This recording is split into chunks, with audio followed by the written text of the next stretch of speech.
spacecraft, if you will. Call it spacecraft, if you will. No kidding, non-human, exotic origin. Call it spacecraft, if you will. Call it spacecraft, if you will. Non-human, non-human, non-human,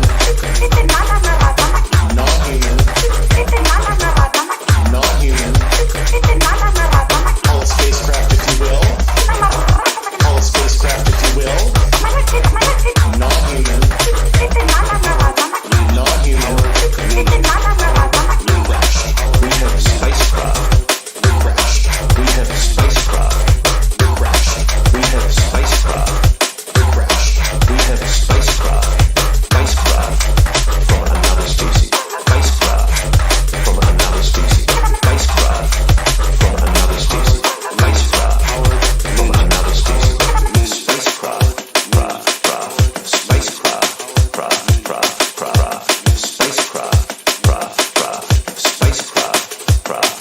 spacecraft. Maybe he's just a confident, well-spoken, ex-military intelligence officer who just happens to have lost his mind. Do you have any kind of mental illness? No. Have you ever had a psychosis, a delusion? No. Is there anything in your medical history that might be capable of being interpreted as a reason why you might be confabulating, making things up? No. Do you have any kind of mental illness? No. Do you have any kind of mental illness? No. Do you have any kind of mental illness? No. Maybe he's just a confident, well-spoken, ex-military intelligence officer who just happens to have lost his mind. Greetings and salutations, friends, and welcome back. Tonight, we're going to bring you all the latest details of this Dave Grusch revelation and the controversy coming with it. Here we have disgraced Australian journalist Ross Coulthart getting caught lying through his teeth on News Nation so badly that they had to print a retraction of what he said. for those unaware, there was a piece in the Intercept today about someone I call alleged UFO whistleblower. Again, I will renew, I say it all the time, a real whistleblower breaks security oaths, breaks NDAs, and provides evidence of claims made.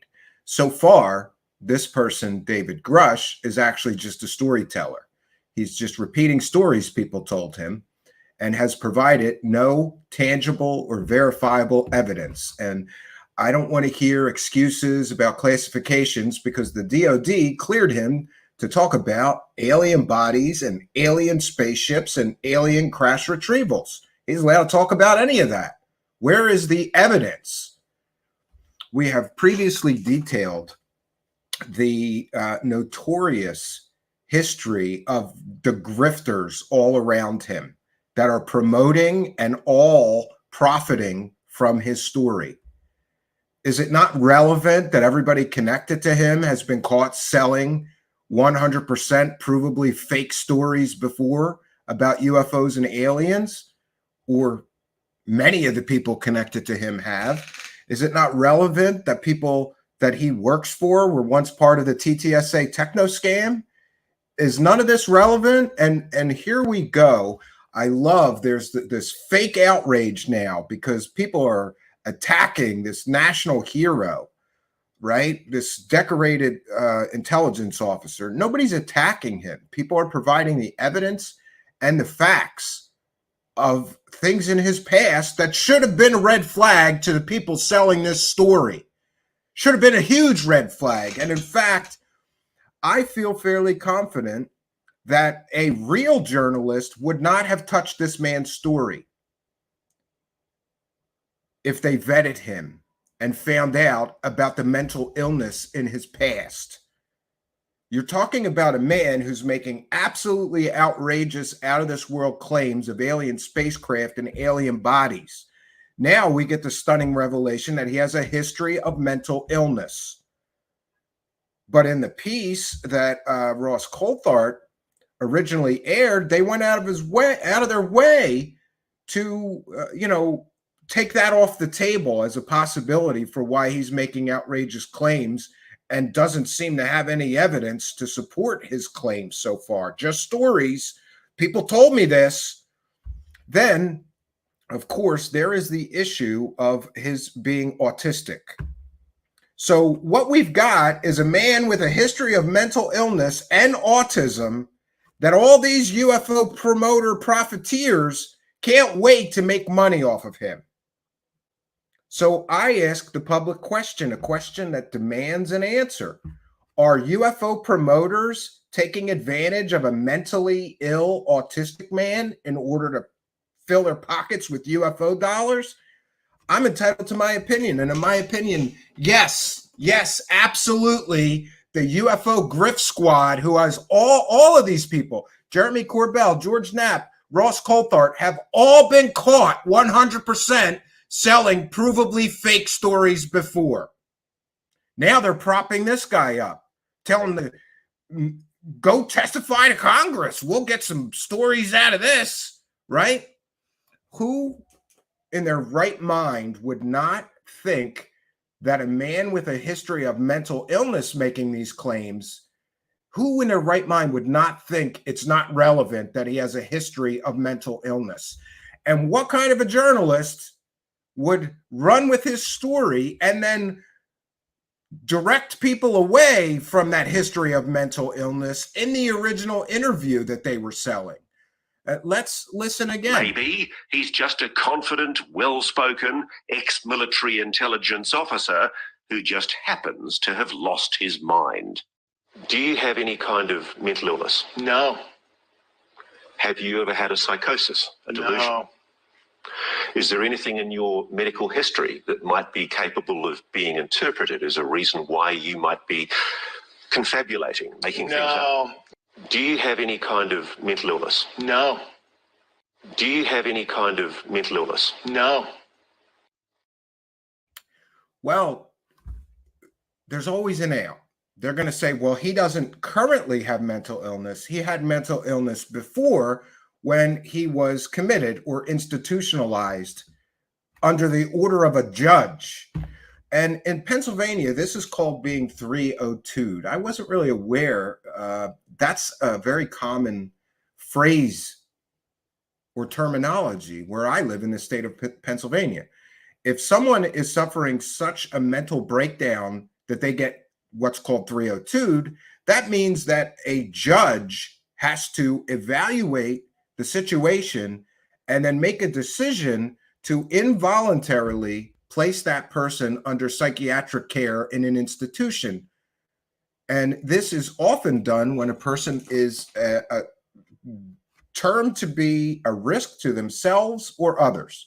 If you're a risk to yourself or others, you can get 302'd. And it appears that's what happened in the case of Dave Grusch. Why then was this misdirection employed? Do you have any mental illness? No. I just got institutionalized by order of a judge a few years ago. This dishonest, garbage peddling reporting of Ross Coulthard should never again be tolerated anywhere. That guy should be, selling stories in the National Enquirer. He does not deserve to get national headlines with his garbage peddled stories of a man we now know is a man with a history of mental illness who also just so happens to be autistic.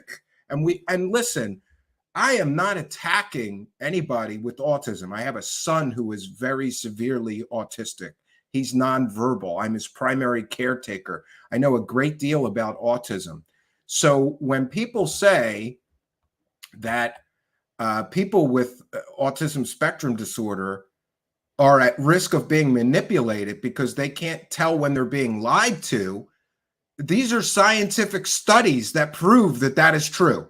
People with autism spectrum disorder or autism, which Dave Grusch has admitted to being autistic, they are at risk of being manipulated by people because they can't tell when they're being lied to. There are scientific studies.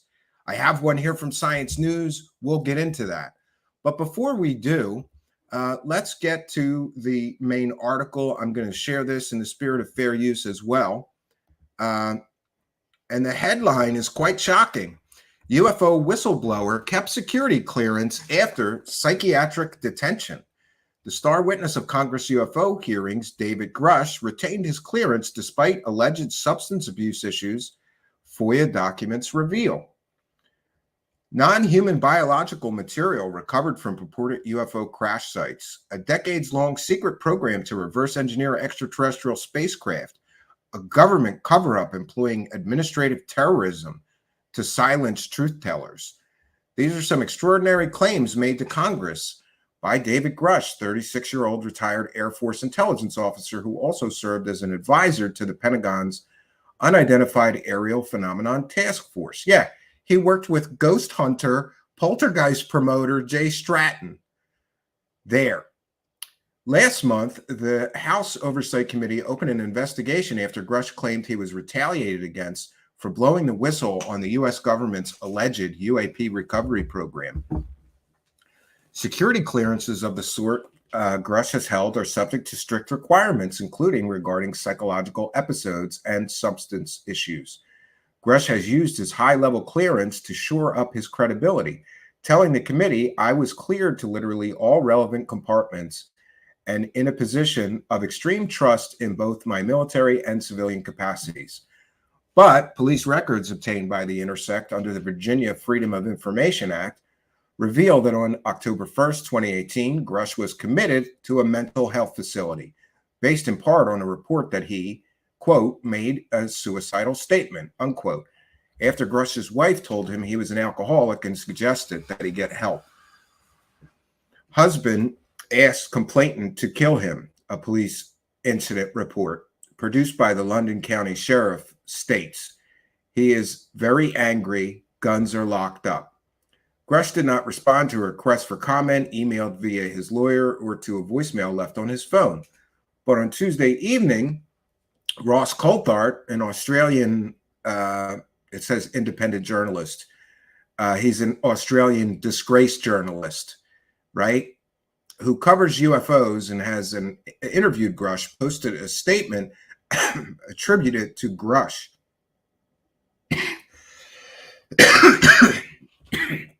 It has come to my attention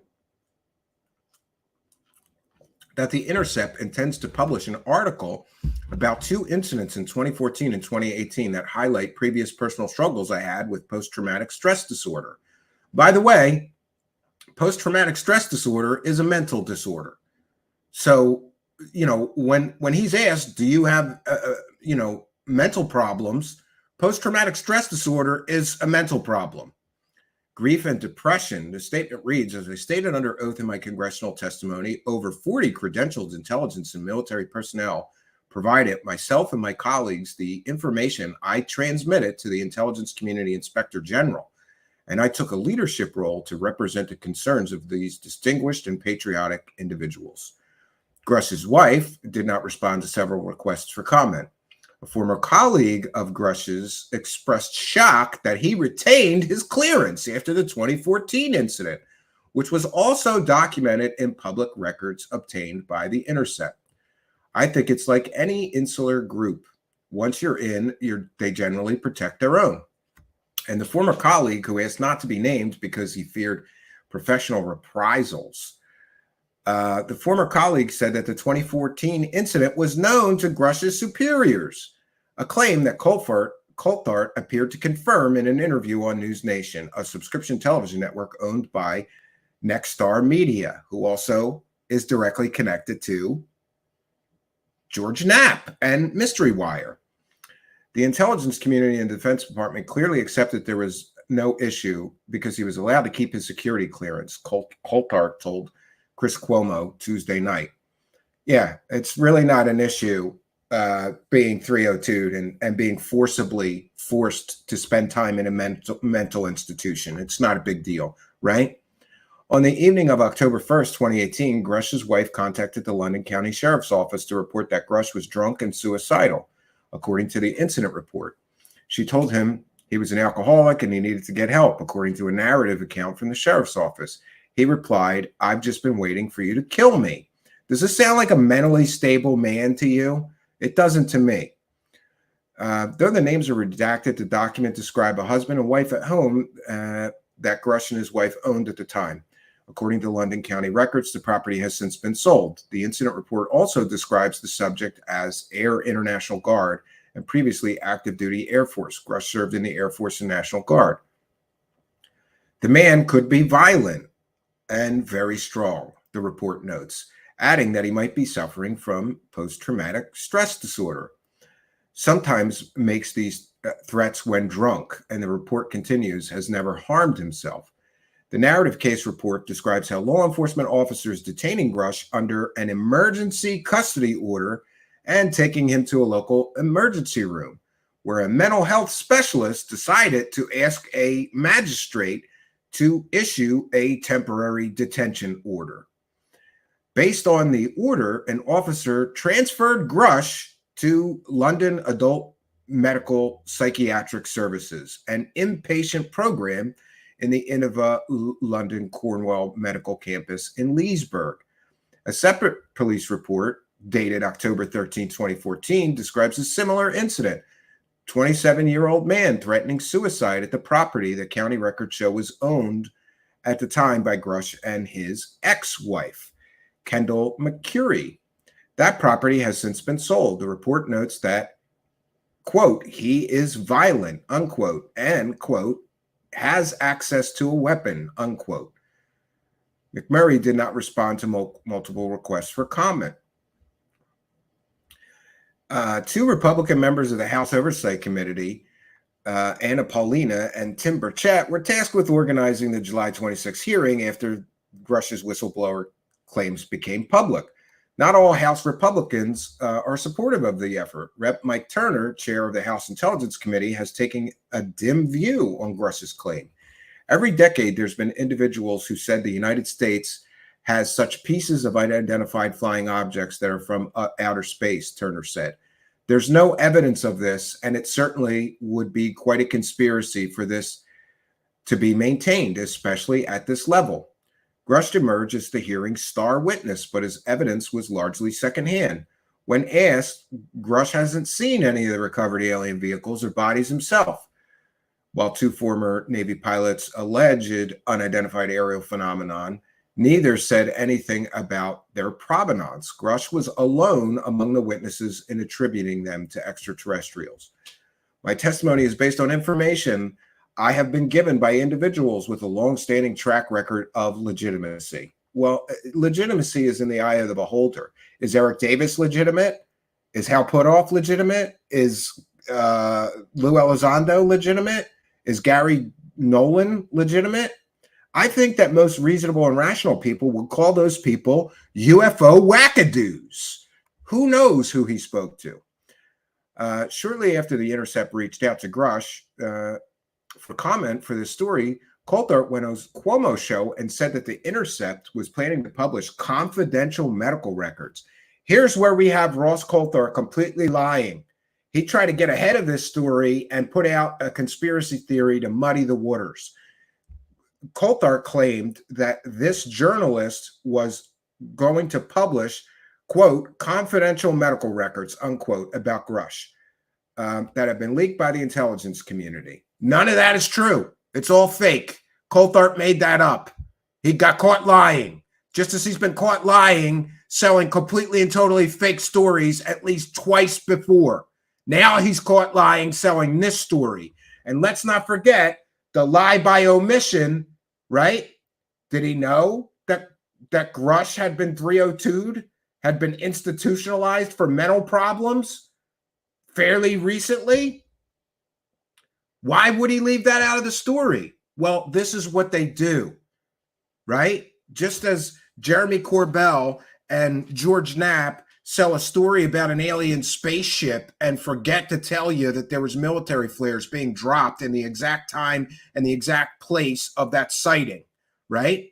It's the lie by omission. That's how you make these stories profitable. That's how you make the stories work. Not only did Ross Coulthard intentionally, in my opinion, leave all of this out, he then tried to misdirect people.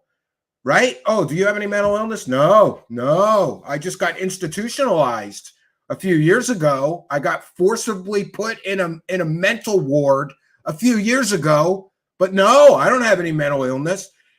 It is disingenuous at best and completely and totally deceptive, dishonest, and a lie that they never included this in the story, or that Grusch didn't say, well, I had some mental problems a few years ago, but I'm fine now, or whatever. This is a document that would be, if the media had done the right thing, it would be in his police department file, in the file of the county sheriff's office, Coulthard said in an interview with Cuomo. But Dave has checked today because he assumed that the journalist had done his homework and just asked the local sheriff for the files. The sheriff has confirmed it did not come from him. Well, it turns out it did come from him.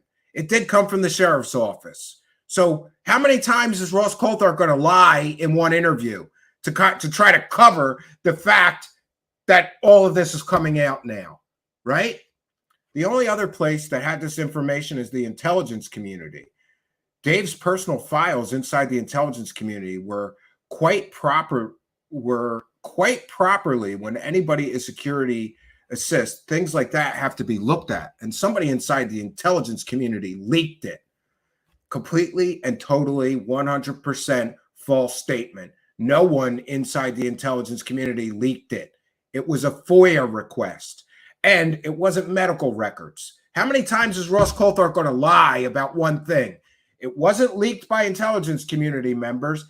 It wasn't illegally leaked, and it wasn't medical records. It was police records that were released through Public Freedom of Information Act, completely legitimate legal means. There was nothing illegal here. There was nothing improper here. And by the way, I'm glad that this journalist did the work that Ross Coulthard refused to do. Why didn't Ross Coulthard do a detailed background check and find out that his star witness that he's making documentary film deals with has been committed to a mental institution a few years ago? likely for being a danger to himself and others. Why didn't Ross Coulthard do the background check, find these records, and release them along with his story? That's what a responsible or a real journalist do. That's not what a garbage peddler like Coulthard does. Coulthard went on to compare the purported leak to Richard Nixon's attempts to discredit Daniel Eisenberg, who shared the Pentagon Papers with the New York Times. Well, you know what? That guy, Daniel, he was a real whistleblower because he dropped evidence. He dropped the evidence in the New York Times. He didn't just tell stories. That's the difference between a real whistleblower and a fake one telling stories. Everybody's throwing around this term whistleblower way too much. Whistleblowers break security oaths. Whistleblowers break NDAs. Whistleblowers drop the information and show all their evidence. They don't play this cat and mouse game like, well, I'm going to tell you that there is aliens and people told me that, but I can't give you the evidence. I gave it, it's classified. No, it's not classified. By definition, the DOD cleared Dave Grusch to talk about alien bodies, crash retrieval programs, and alien spacecraft. So by definition, those things cleared classification, meaning he can talk about that all he wants. Where is the evidence? Then these conspiracy theories that Coulthard are putting out there, you know, they try to get ahead of the story to muddy the waters and make this journalist the bad guy for doing a proper job vetting a person making absolutely outrageous, out of this world, fantastical claims, ostensibly with no evidence, right? Where's the evidence? And let's ask a very important question. Would Congress had given this guy a seat at a public hearing and taken his allegations seriously had they known that he was institutionalized in a mental institution a few years ago?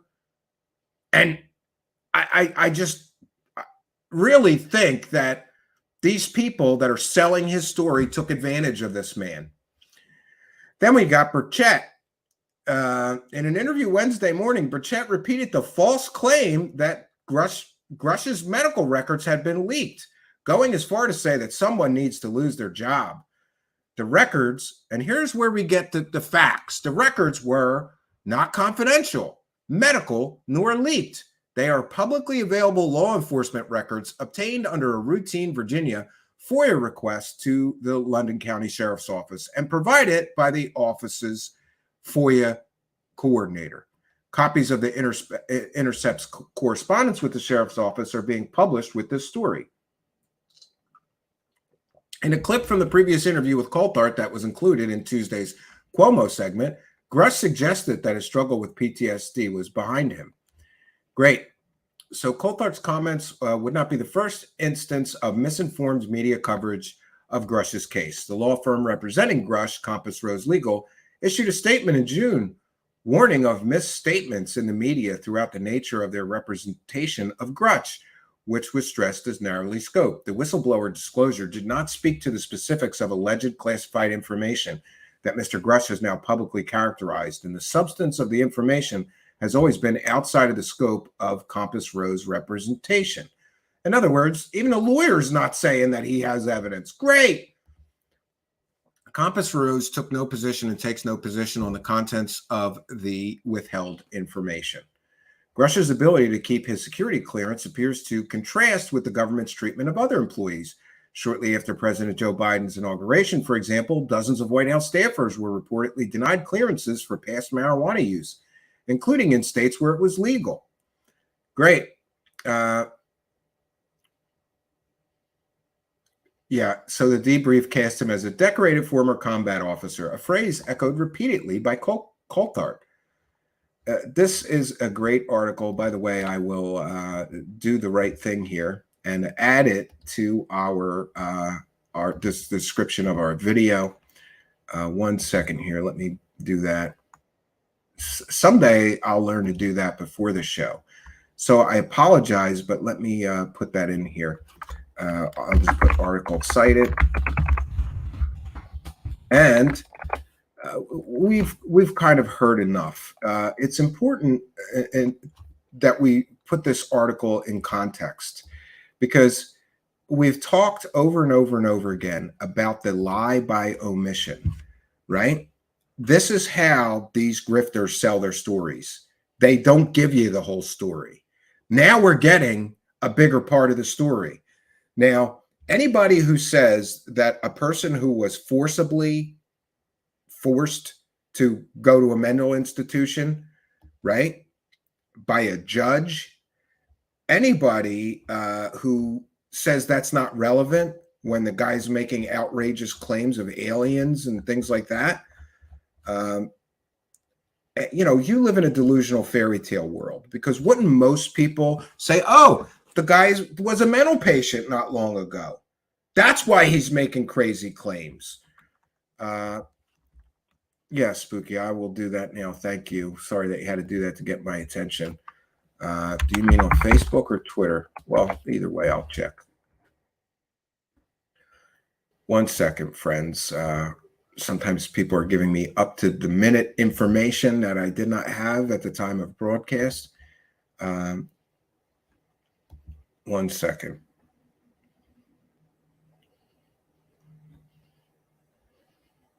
Yeah. Great. Let me redact this, and then I'll. Oh, wait a minute. I can do it just like this. So we have breaking news that the reporter who did this report was just doxxed on Twitter, likely by a Kool-Aid drinking cult member. Right? He was just doxxed. And I'm going to try to share this with you, but please bear with me for a moment, friends, because I'm not going to dox the guy again. I have to redact his actual address, but I think this is extremely important. So we're going to try to...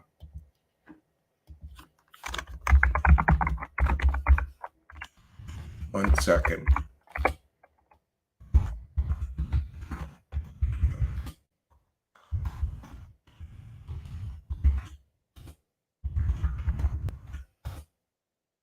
God. Okay, I got the screenshot. Let me just redact it real quickly. And good catch, Spooky. Thank you. Thank you for doing that. Let me grab this, make it a little bigger, and redact his address. So this is the vitriol. This is the, what happens when you tell the truth. And by the way, this is a factually accurate article. Isn't it relevant that this man was 302'd and put in a mental institution a few years before coming out with these claims, right? All right, 1 second. Let me just pop that up here, and we'll share this with you. This is just to be expected, that this person is being doxxed for what? Because he did a factually accurate article. This, first of all, these people are all being lied to, right? These people are all being lied to by Ross Coulthard and other people. And they get all railed up, and what are they going to do? They're going to dox people who revealed truthful information. All right, I got it. 1 second here. Yeah. Let me share my screen with you, friends. 1 second here. And thank you, Spooky, for bringing this to my attention. Let me get that banner down. So the journalist who broke this news is getting doxxed, threatened, and harassed.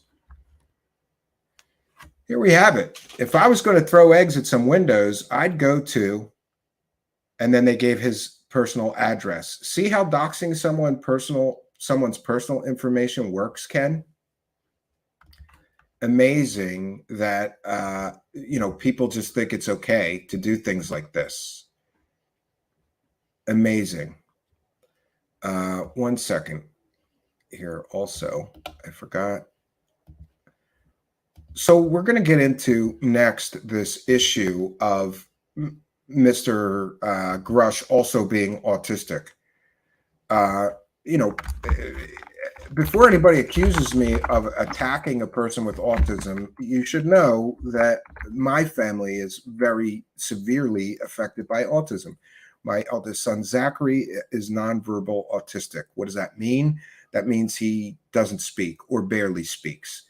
You know, he says a few words, usually requests for things like food or to go to the bathroom or whatever, but he is severely affected. So before anybody suggests that I'm, you know, don't know what I'm talking about when it comes to autism, or that I'm, you know, attacking a person for having autism, that is absolutely positively not the case. In fact, I have a tremendous amount of empathy for people who have autism. I've been around autistic children for the past 11 years with my son.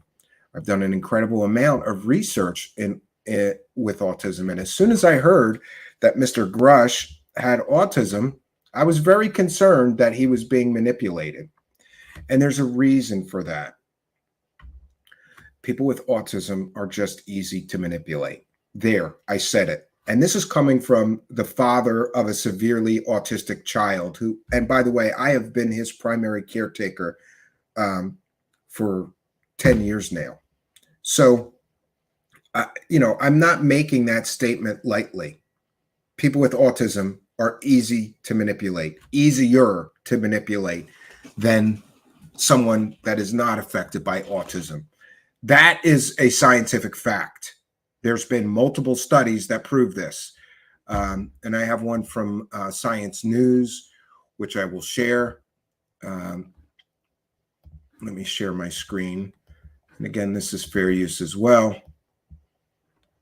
People with autism spectrum disorder risk being manipulated because they can't tell when they're being lied to. A new study shows that the ability to distinguish truth from lies is diminished in people with autism spectrum disorder, putting them at greater risk of being manipulated. Researchers led by Professor David Williams of the University of Kent found that the lie detection ability is significantly diminished in those with full autism spectrum disorder diagnosis. It is also related to how many ASD traits people in the general population have. The more traits, the poorer the deception detection ability. Professor Williams of Kent School of Psychology and researchers from 4 other universities in the UK and the US conducted experiments with participants exhibiting varying degrees of autism spectrum disorder and compared them to those who were deemed neurotypical or not displaying autistic patterns of thoughts or behavior. Participants were shown a number of videos of people responding to questions about their earlier participation in an experiment, during which they had the opportunity to cheat by looking at an answer sheet while the experimenter was out of the room. All the people in the video denied cheating, but some of them had actually looked at the answer sheet.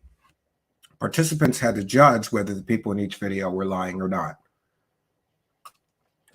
In one video showed the participants, a liar responds, "I guess no," to the question, "Did any cheating occur when the experimenter left the room?" Those with a diagnosis of autism spectrum disorder and those from the general population with a higher number of ASD traits found it difficult to make an inference about deceit or being lied to, even when such cues were available. The researchers suggest that limited social engagement among people with ASD, as well as neurotypical people with a relatively high number of ASD traits, may result in a failure to learn the social cues that indicate deceit. It is important to consider whether training individuals with ASD to detect behavioral indicators of lying.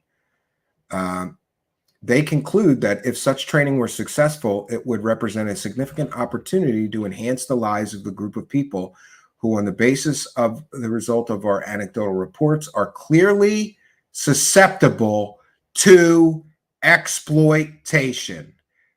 People with autism spectrum disorder are clearly susceptible to exploitation. So, you know, we're asking the question, and this is a very important question, did a bunch of UFO grifting promoters of UFOs take advantage of this man who has a clear history of mental illness and also suffers from autism spectrum disorder. The sad truth is that if they did want to manipulate him, he would be easier to manipulate than a person that did not suffer from autism spectrum disorder. And I don't want to get too deep into weeds or speculate, but if this person was recruited for this task and they put this guy up to this, let's just say a group of people encouraged him to do this, knowing he has a history of mental illness, knowing he's autistic, then they're slime balls. They are slime balls. And let's also be clear on something else. This would not be the first time that members of the UFO grift squad or community have taken advantage of mentally ill people to make money. We've all seen it before. We've all seen people taking people that clearly need a psychiatrist or some form of mental help, right? And stick them in the spotlight, make content with them because they're telling great stories about aliens. This would be just another example of grifty, slimeball, dirtball, garbage peddlers taking advantage of someone who's obviously at risk of being manipulated. Now, interestingly, today also, let's also be sure that we recognize this News Nation, like literally letting Ross Coulthart sit there and lie through his teeth. They did no fact checking whatsoever. They just let Ross Coulthart lie about this whole story. That should tell you something. They have fact checkers. They got researchers. They could have called the sheriff and found out that this information was released legally through a Freedom of Information Act request, that it was not leaked, that the intelligence community did not put this journalist up to it. There was, this whole thing is turning into a conspiracy theory. Oh, see, they're retaliating against him. Is it retaliation to tell the truth that this guy got put in a mental institution against his will by a judge a few years ago? Is that retaliation, or is that just reporting the facts of this man's history? It's ridiculous that these people can make these claims, right? Ross Coulthart on a national news broadcast completely and totally making up stories that are 100% factually not true. Great. What else has Ross Coulthart told us that is not true? What else did he not tell us about Dave Grusch's past? What other lies by omission? So, but you know what? I'm glad that this happened, because now Ross Coulthart is a proven liar. A proven liar again. That's your UFO celebrity hero, you circle jerkers, right? How many times are you going to let him lie to you and still defend him, right? And I'm getting all these people on Twitter. Oh, he called the sheriff, and the sheriff said they didn't release it. It's right on the goddamn documents that it came from the sheriff's office. It's right on the documents. Ross Coulthart is a garbage peddling liar who's been caught selling 100% provably fake stories several times before. Now we got this, the lie by omission, right? And him purposefully trying to deflect attention away from Dave Grusch's past mental illness. Let's hear that again. Maybe he's just a confident, well-spoken, ex-military intelligence officer who just happens to have lost his mind. Do you have any kind of mental illness? No. Have you ever had a psychosis, a delusion? No. Is there anything in your medical history that might be capable of being interpreted as a reason why you might be confabulating, making things up? No. Do you have any kind of mental illness? No. Well, there's always an out. He'll say, I did have mental illness. I don't now. There's always an out. in the world of griftology, right? They always have some kind of an out. Well, I didn't lie when I said I don't have mental illness right now. I don't. I used to. In fact, my mental illness was so serious and so severe that my wife had to call the police and have me committed to a mental institution with the help of psychiatrists and a judge, right? Great. And here's Chris Cuomo. God, I hate this guy. First, let me set the table and start with this exclusive information that we've obtained regarding our interview with government UFO whistleblower David Grusch. Now, the interview sparked international attention, right? His claims that the United States government has secretly been in possession of alien spacecraft and that they've had bodies for decades. Yeah, his claims, right? No proof, no evidence offered, but he claims, okay. And that they've even killed people to protect that secret. Yeah, people got murdered to cover up these programs, right? Now, as I've told you all along, I don't care if that's what it's about or not. I want to know what they know, or I want them to explain why they can't. All we know is that the accusations from Grusch were profound enough that Congress invited him to be the key witness at an historic UFO hearing. Yeah, and one might ask themselves, would he have been invited to be a witness had they known of his history of mental illness? Had they known that he was autistic and therefore he can't really discern the truth from a lie as well as a non-autistic person? Would they still have invited him? And shouldn't these things have been disclosed to members of Congress before they wasted taxpayer dollars? There, he repeated many of his claims from the interview, but said he personally faced retaliation. Listen.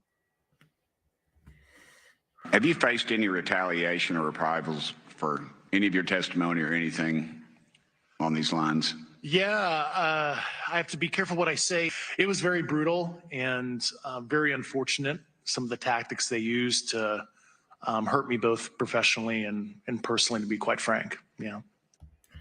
So, of course, the people selling this Grusch story are going to now claim that somebody factually reporting on this man being committed to a mental institution by his wife and a psychiatrist and a judge, that's retaliation for his testimony. And where have we seen this before? This is straight out of the David Wilcock playbook. David Wilcock, all his whistleblowers are always under attack, right? Emery Smith, somebody broke in his house and they left a bullet on the counter because his information is so important, so earth-shattering that people are trying everything to stop him from speaking out and telling the truth. David Wilcock with Pete Peterson. Oh, he's a government whistleblower and his information is so important that the government is ransacking his house and throwing all this stuff in gutters, or excuse me, into dumpsters. This whistleblower is under attack for telling the truth about aliens. Emery Smith, under attack by the men in black, those evil government people, for telling the truth about those aliens. And there are other examples of David Wilcock doing this. So Ross Coulthart is literally taking a play out of David Wilcock Grifter's handbook for how to sell a fake whistleblower. You know how you sell a fake whistleblower? You claim he's under attack. He's under attack and retaliate. He's getting retaliated against. We don't know the basis of his claims of retaliation or whether they're even factual or truthful. Yet, I think that those complaints should be made 100% public. If you're going to claim that you're under deep state attack, why don't you drop the documents? Oh, that's right, because you're not a real whistleblower. And he always has some excuse for not providing the evidence of his claims. We've got claims of retaliation, claims of alien bodies, claims of intact alien spacecraft, claims of secret crash retrieval programs that are being withheld from Congress. He has proven none of these claims so far. None. None of his claims have any evidence associated with them. And now we get the stunning revelation that this man has suffered mental problems for many years. Have you Oh, sorry about that. I hate it when I forget to 1 second. Of course, News Nation is loaded up with ads because they're allowed to be monetized. They're allowed to be monetized on YouTube for lying to people. Ross Coulthart is literally lying through his teeth in this interview, in this news piece. And News Nation is fully monetized while people are lying to the audience. Our broadcast tonight was already demonetized. And we've been telling people the truth and providing factual information for this entire broadcast. And I have, to the best of my recollection, I don't believe that I cursed or did anything else that could, make this not advertiser friendly. But we continually have this issue. And the issue is, before our broadcast is even finished, they remove the ads and say this broadcast is not advertiser friendly, and you can't have ads or make money telling people the truth. But News Nation can make money all they want with Ross Coulthart sitting there giving completely and totally 100% factually inaccurate statements about what happened with the release of this information. Let's get back to that, friends. And by the way, I'm not asking for anything special or important here, but if these people are allowed to lie to people on YouTube and they can be fully monetized, why can't we be fully monetized when we're telling people the truth and doing our very best to provide people with accurate, truthful, and real facts and information? Some saw that as Grusch being dramatic. Well, now it seems that Grusch is saying the government leaked his personal medical information to smear him, discredit his claims that he made against them. That's a completely and totally factually inaccurate statement. His medical records were not leaked. No one leaked anything. These were legally obtained records. Joining us now is the man who interviewed him for that News Nation special, Ross Coulthart. It's good to have you, Ross. Thank you for doing this. Good to be here, Chris. He's got the right last name so Ross, for a UFO cult tell us, guy. What right? is the nature of the information that has come out, and why do we believe that it had to come from someone in government? Okay, so earlier today, David Grusch received an approach from a news magazine, an online news magazine called The Intercept. They're doing their jobs. That's fine. They've been fed information. The problem is the information that they've been fed is information that David had already privately disclosed to us and actually volunteered in his interview with me. It was a section of the interview that didn't go to air. But basically, he discussed with us when I asked him whether there was any dirt that anybody could drag out to try to discredit him. He barely thought this was worth mentioning, but he acknowledged that he'd suffered from PTSD. Which is a mental illness. PTSD is a mental illness. So what about when he asked him, do you have any mental illness? Do you have anything in your background? Have you suffered a psychosis? Well, no, I haven't suffered a psychosis, but I did get institutionalized in a mental hospital under the order of a judge and a psychiatrist and the request of my wife. It's completely and totally dishonest that he did not disclose this in the original interview. And here we're going to see that Ross Coulthart knew about this, and they deliberately cut it from the original interview. Post-traumatic stress disorder when he returned from Afghanistan. David served his country honorably and with distinction. He's a decorated officer. And so just because he's a decorated officer or he served his country doesn't mean that he's not a gullible UFO wackadoo believer. I really don't care about the guy's resume. I care about his evidence, right? And let's stop confusing, a guy who has high clearances with credibility. Just because somebody has high clearances, that doesn't make them credible. You know what makes them credible? Being able to prove the claims that they make with evidence. And that's what we're lacking here. Fortunately, when he came back from Afghanistan, like a lot of men in your country and in mine, he struggled with the demons of what he'd seen in combat. And at one time... Was he in combat? He was an intelligence officer. Intelligence officers... All right, we're not even going to get into that. But Ross Coulthart is claiming that he's suffering PTSD from being in combat. He's an intelligence officer. He wouldn't mind me telling you this. He was suicidal. And his lovely wife was so concerned. And this whole thing is an attempt to paint him as a victim here, right? He's the victim here because people are telling the truth about his mental history, his history of mental illness in his past. He's a victim.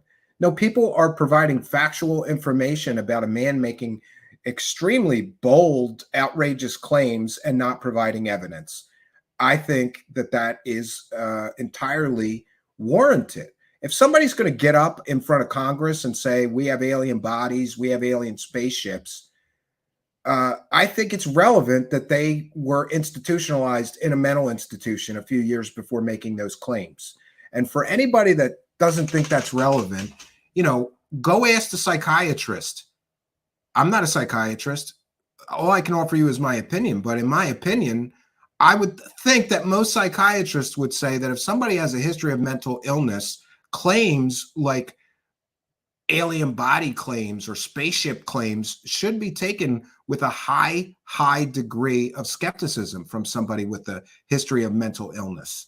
But then, of course, we're going to turn this into, you know, people are, oh, you're attacking this guy for having post-traumatic stress disorder. No, that's nonsense. I'm not attacking anybody. I'm saying that it's extremely relevant that this man has a history of mental illness and is making outrageous claims with no evidence so far provided. And I get, oh, no, he gave the evidence to this person or that person. We can't see any of it, though. Nobody can see the evidence, but there's evidence. It's a little too convenient that they all have an excuse. And I got to say, if this is all a grift, it's a very well orchestrated grift because they gave themselves outs. He can say these things, and then when people press for evidence, we could say, well, that's classified. Even though the DOD cleared him to talk about all this stuff, which means by definition, no, it's not classified. Concerned about him that at one stage she did call the police because there were guns in the house. She wanted to make sure he was protected. And in the end, David was taken to a local hospital, given the treatment that he needed. And indeed, this is the most important thing, Chris, the intelligence community and the Defense Department clearly accepted that there was no issue because he was allowed to keep his security clearance. Yeah, and that's another thing. If somebody is put in this situation and they have a security clearance, I was told by a source today that they would lose their security clearance. How did this man keep his security clearance after several mental health incidents? How did he keep his clearance? Well, I guess that would be a question for Jay Stratton, who is his boss, right? But Jay Stratton is a UFO believing wackadoo who's now the star of Skinwalker Ranch, the Skinwalker Scam television show, right? And he believes in aliens and all kinds of wacky stuff like poltergeists and werewolves. And he was Dave Grusch's boss. I would assume that the person that has to make a decision about him retaining his clearance or losing it would be his boss. Was Jay Stratton involved in the decision to let him keep his clearance? And if so, you know, what are the policies? At what level of a mental illness or a mental breakdown, you know, getting force institutionalized by a judge and a psychiatrist, this means this was a very serious mental breakdown. This wasn't a minor incident, as Ross Coulthard is trying to portray it as. And he continued to serve his country honorably. Now, there was in the documents that were prepared at the time, there was a thing called a temporary detention order, which transferred him to a medical psychiatric unit, an inpatient program, where he got the treatment that he needed. And this is a document that he was 302'd. Would be, if the media had done the right thing, it would be in his police department file, in the county sheriff's office. But Dave has checked today because he assumed that the journalist had done his homework and just asked the local sheriff for the files. The sheriff has confirmed it did not come from him. This is where language is important. What didn't come from him? The information or the document that forced him to be institutionalized? And there's all of this, conspiracy theories running around now. Oh, this is a HIPAA violation. No laws were broken with this information being released. And the information clearly all came from the sheriff's office. So is Ross Coulthart lying here? Is he using tricky language to get around the fact that, yes, the sheriff's office released this information to this journalist? The only other place that had this here we go. information Conspiracy is theory. the intelligence community. Dave's personal files inside the intelligence community, where quite properly, when anybody is security assessed, things like this have to be looked at. And somebody so that's the inside the intelligence community leaked it. Somebody inside the intelligence community leaked it. Well, we know now that that's a 100% factually inaccurate statement. It's a lie. No one in the intelligence community leaked any of this information. It came from the local sheriff's office, just as the journalist doing the reporting corrected him, right? And we want to thank William Runner for a kind and generous $10 super chat. Thank you for your kindness, generosity, and support. We appreciate you guys so much. I can't tell you. Thank you all for helping me to praise the cash. I have to fix these bumpers. But in the meantime, thank you very much, William Runner, big show supporter, for helping us to praise the cash, friend. Praise the cash, praise the cash, praise the cash, yeah. Praise the cash, praise the cash, praise the cash, yeah. Praise it, praise it. Thank you, William Runner. And we'll check in a bit. I hope I didn't miss any. For those unaware, we read every single super chat and thank every single person. Oh, there's a couple more. Local 556, who I talked to earlier about this. I also want to make sure that I say that post-traumatic stress disorder is extremely important. You know, it's a big problem with service people. The truth is, so much of the UAP narrative is more about journalistic integrity degrading over the past 20 years. There is zero standards for verifying stories before running to monetize them. I absolutely agree with you. And we thank you for your kindness, generosity, and support of the show. Thank you for helping us to praise the cash as well. Praise the cash, praise the cash, praise the cash, praise the cash, praise the cash, praise the cash, praise the cash, praise the cash.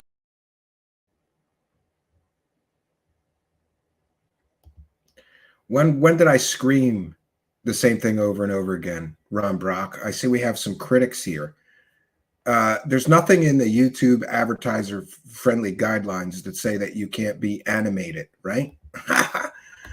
And by the way, my broadcasts where I'm completely calm as a cucumber for the entire 2 hours are also instantly demonetized.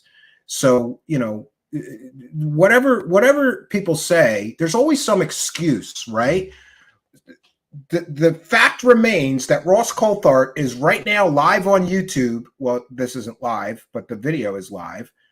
Well, the video is pre-recorded. The video of him lying through his teeth with 100% conspiracy theory, totally false, fake information about how this information was leaked is on YouTube and is fully monetized. We're making a video being critical of him lying through his teeth, and we get instantly demonetized. So I don't care what anybody says. The lesson that I'm getting from YouTube is that you can lie all you want to sell a story on YouTube. That's advertiser friendly, right? But you can't tell the truth in stories or be critical of people lying to make money in stories, or you get instantly demonetized. Amazing. Let's get back to this. That's the crumb trail. You know, the Intercept is an interesting outlet for them to go to after all their protection of Snowden. It's interesting that they would want to have anything to do with anything seen as negative. Now, I have two problems with this story. One is that if you're trying to fight transparency by smearing the guy who lit the fire for it, one, it's too late because the horse is out of the barn and we want to know no matter what happens. Yeah, you want transparency, But Mr. Grusch and Mr. Coulthard were not transparent about Mr. Grush's history of mental illness. They weren't transparent about that. And in fact, we're going to see that Ross Coulthard knew about his past mental problems. And not only did they cut that from the story, but it went out of his way to misdirect people to imply Dave Grusch never had mental problems, right? And I get that language is important. They didn't say never had. He just, do you have mental problems? No. It's relevant that he had mental problems in the recent past that were sufficient and serious enough to have him committed to a mental institution. That's a serious mental problem. To Grusch, with all due respect. But the second one is that somebody thought that playing with his mental health would be a way to discredit him, which is playing into one of the ugliest stigmas in our society. Now, yeah, and by the way, I am not, nobody is attacking him for having mental health problems. What people are saying is that his history of mental health problems damages his credibility, especially when all he has is stories. And by the way, I wouldn't care if he's been in a mental institution 27 times. If he came through with real evidence and smoking gun proof of his claims, I wouldn't care if he's been in a mental institution 27 times. But you add the fact, and by the way, he hasn't. Let's be clear. But if you add the fact that this man has a history of mental problems, and then you examine the claims that he's making and the lack of evidence that he is providing to the public, and I don't want to hear he provided it to the government or whatever. No. If you're going to make public claims of alien spaceships, alien bodies, crash retrieval programs, you should have some evidence. If we couple his history of mental illness with his being autistic, and his lack of evidence of any of these claims that he's making being able to be shown to the public, the story is falling apart here. The story is absolutely falling apart. And anybody who doesn't believe that this leaving out his history of mental illness and leaving out the fact that he's autistic was done on purpose, I have a bridge to sell you. Just, people are going to trust you, Ross. You've acquitted yourself brilliantly in this entire situation. Oh, people are going to trust. This is how stupid Chris Cuomo is. Does Chris Cuomo know that Ross Coulthard has been caught selling 100% provably fake stories at least twice before this fiasco of a Grusch story? Why would people trust somebody if they knew? Why would you trust a journalist if you knew and understood that he's been caught selling 100% fake stories before? You wouldn't. But they don't give you that information. Again, it's the lie by omission. News Nation, if they were a real news outlet, would have detailed Ross Coulthard's completely and totally two fake stories that were completely and totally fake before this one, and warned viewers, you might want to be careful with the claims of this journalist because he's been caught making absolutely sensational claims before that all turned out to be 100% provably fake stories. That matters. But just in case you're saying, oh, yeah, they're just covering for Grusch, listen to him in his own words from the interview. Here it is. I served in Afghanistan, and I had a friend that committed suicide after I got back, and I dealt with that for a couple years, and I'm proud as a veteran who did not become a statistic, totally took care of that issue in my life, and it doesn't affect me anymore. So you suffered PTSD? I am, yes, I did. Did that affect your? See, he can't even get his thoughts straight. You suffered PTSD. I am, which means I am suffering from PTSD in the present. Right before that statement, he said, I took care of that. It no longer affects me. Then why would you say I am when somebody asks if you're suffering from PTSD? And then correct yourself. I did. This is a real problem. And the more I analyze that original interview, the more I believe that Ross Coulthard is a bottom-feeding garbage peddler that took advantage of a man who has a history and is also autistic, because he knew that he could sell this man's story based on his credentials alone.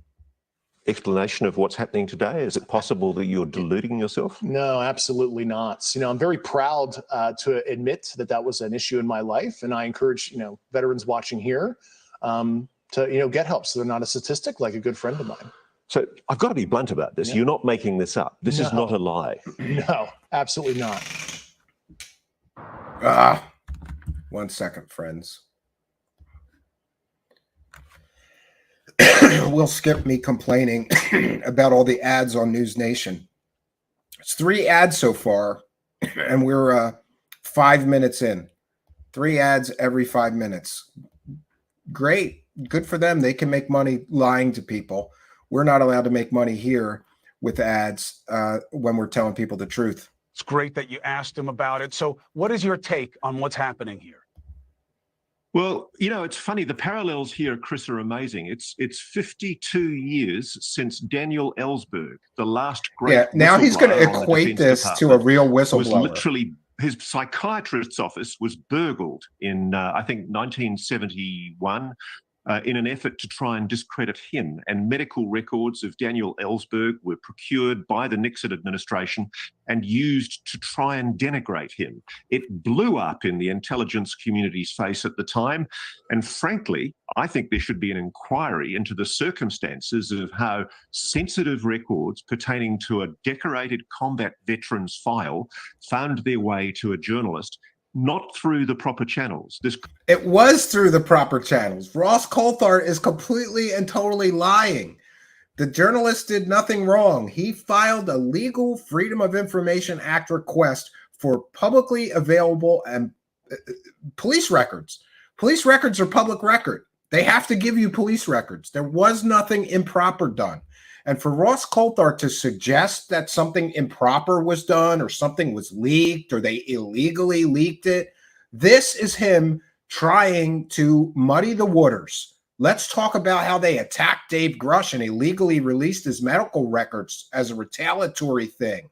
Let's not talk about the fact that I left out of my original story that this man was so severely mentally ill, his wife had to call the police on him and get him put in a mental institution, likely against his will. It was a court order. You got to go to the mental institution whether you want to or not if a judge issues an order like that. This is all to muddy the waters of Ross Coulthart's piss poor reporting.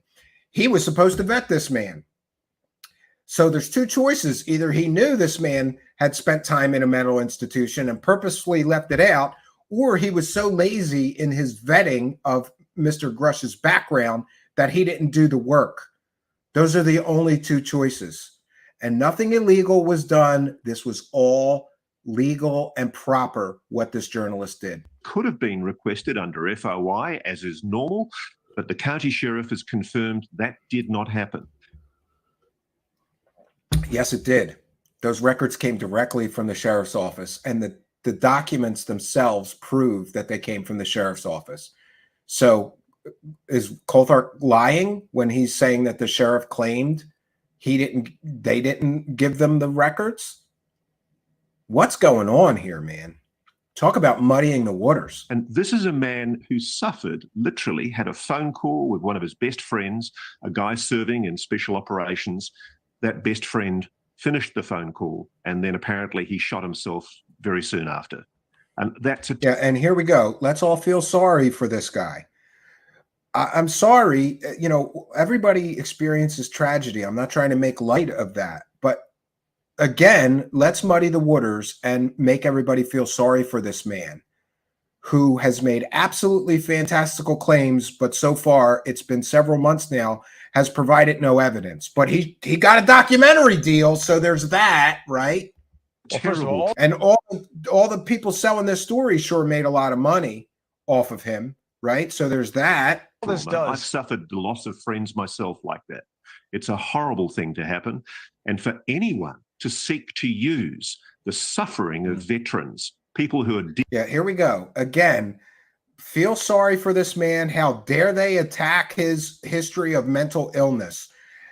you know, I'm sorry, but if you're making claims about aliens and alien spaceships and government cover-ups, your mental health history is extremely relevant.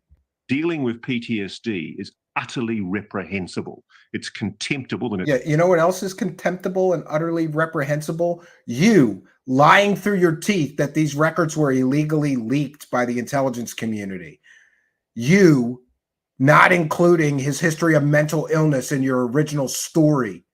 it should be exposed. There should be an investigation. Oh, yeah, into we should how investigate. A sensitive file like this was. How was a sensitive file like this released? It was released through Freedom of Information Act because it's public records. Nothing improper was done. And also, people are suggesting that this is some violation of the Whistleblower Protection Act. No, it's not. Public records are public records. So obviously leaked within the intelligence community. Intelligence community to try and discredit a good human being. Oh, yeah, they leaked it to try to discredit him. Well, I'm sorry, but being put in a mental institution, having suffered a severe mental breakdown of sorts, and apparently so severe that you get put in a mental institution by a judge for treatment, that's a serious mental issue, serious mental problem, and it's relevant to a man making claims about spaceships and aliens. You know, PTS is a very common, misunderstood. All right, I've had enough. I can't take any more of this, Chris Cuomo. I'm sorry. I have something else to share with you. If you're just joining us, you're watching Truthseekers, and we're discussing today's revelations about alleged UFO whistleblower Dave Grusch. We want to thank each and every one of you for joining us. Great attendance tonight in our peanut gallery. We thank you. Chuck Bam says, Truth Seekers, you need a suit and tie to be monetized. Try it for a month. You know, I think I'm gonna try that. I'm willing to try anything to get our ad revenue back. And by the way, I did do some checking, and it turns out that our revenue since they started doing this here dropped by 40% because the ad revenue was 40% of the YouTube income. The rest comes from super chats or memberships. So them doing that is basically just taking half of our show's income away. And to be clear, they turn the ads on after review almost every time. But by then, it's 4 or 5 days later, and we get no more views. So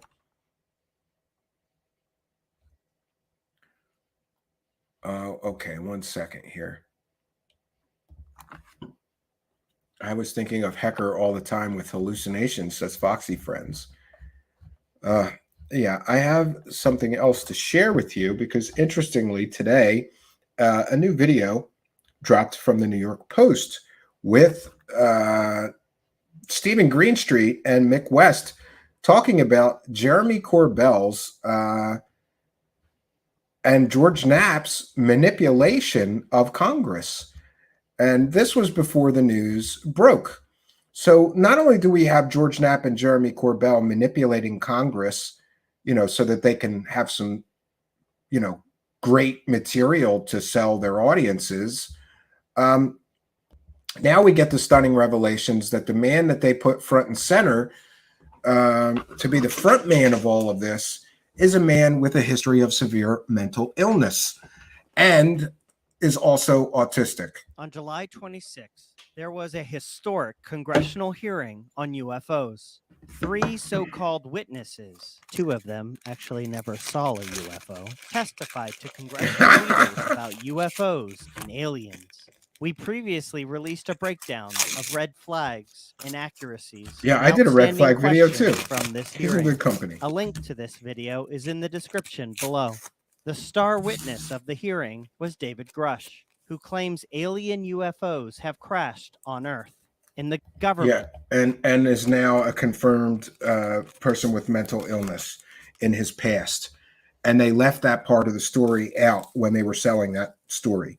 We've talked so many times about the lie by omission. For anyone to suggest that his mental problems in his past would not be relevant to his story, they're living in a delusional fantasy land. Of course, it's relevant to his story. Is in possession of both the alien craft and the alien bodies.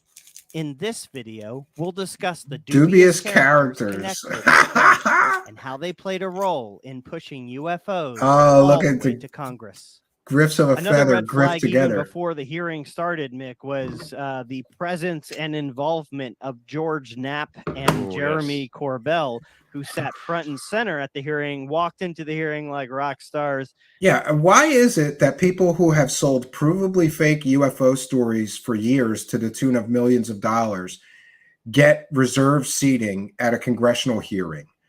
Now, we've reported, I did some checking, and it could have been any of the witnesses are allowed to reserve seats for family members or friends or whatever, lawyers. That may be why.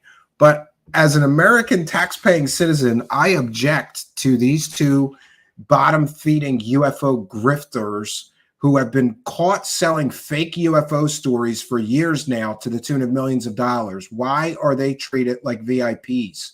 Why didn't they wait in line with everybody else that couldn't get into the hearing? Why are they able to manipulate members of Congress? In our reporting at the Post, we've gone into a lot of the claims of George Knapp, who is deeply, deeply, deeply invested in Skinwalker Ranch and the stories of Bigfoot and the stories of God. Yeah, Knapp has written 2 nonfiction books about the ghosts and monsters of Skinwalker Ranch. Knows what, with no evidence ever presented, who admits there's no evidence. Is there any evidence? Well, no, not really. But despite that, right? Is there any evidence? Well, no, not really. Books about it, claiming it's true. And these two folks, you've got Corbell is a warrior yoga instructor, artist, and fashion designer. Inspirational lecture and study video, yogic philosophy with Sensei Jeremy Corbell. Warrior yoga for the martial athlete. Oh, great. Training seminar and study video. And let's not also forget that he was a failed artist and worked for his mommy and daddy who own real estate, right? Yeah. And he also was a MMA instructor, I believe, or some form of martial arts instructor for a form of martial arts that he made up called quantum jujitsu. It doesn't exist. He just made it up. Great background on this this big UFO expert, right? And Greenstreet's going to break down. He's also now a military expert somehow. Jeremy Corbell, a former yoga instructor turned apparently military expert. Corbell is currently the media's go-to expert on military encounters with UFOs. A man who has been caught selling provably fake stories over and over and over again is the go-to guy in the major media now. We live in clown world here, friends. Who's an expert on all of this all of a sudden. We learned that they met Grusch, a long time ago. Oh. Everybody gets ads but me. Hold on, let me get through that. All right, 1 second.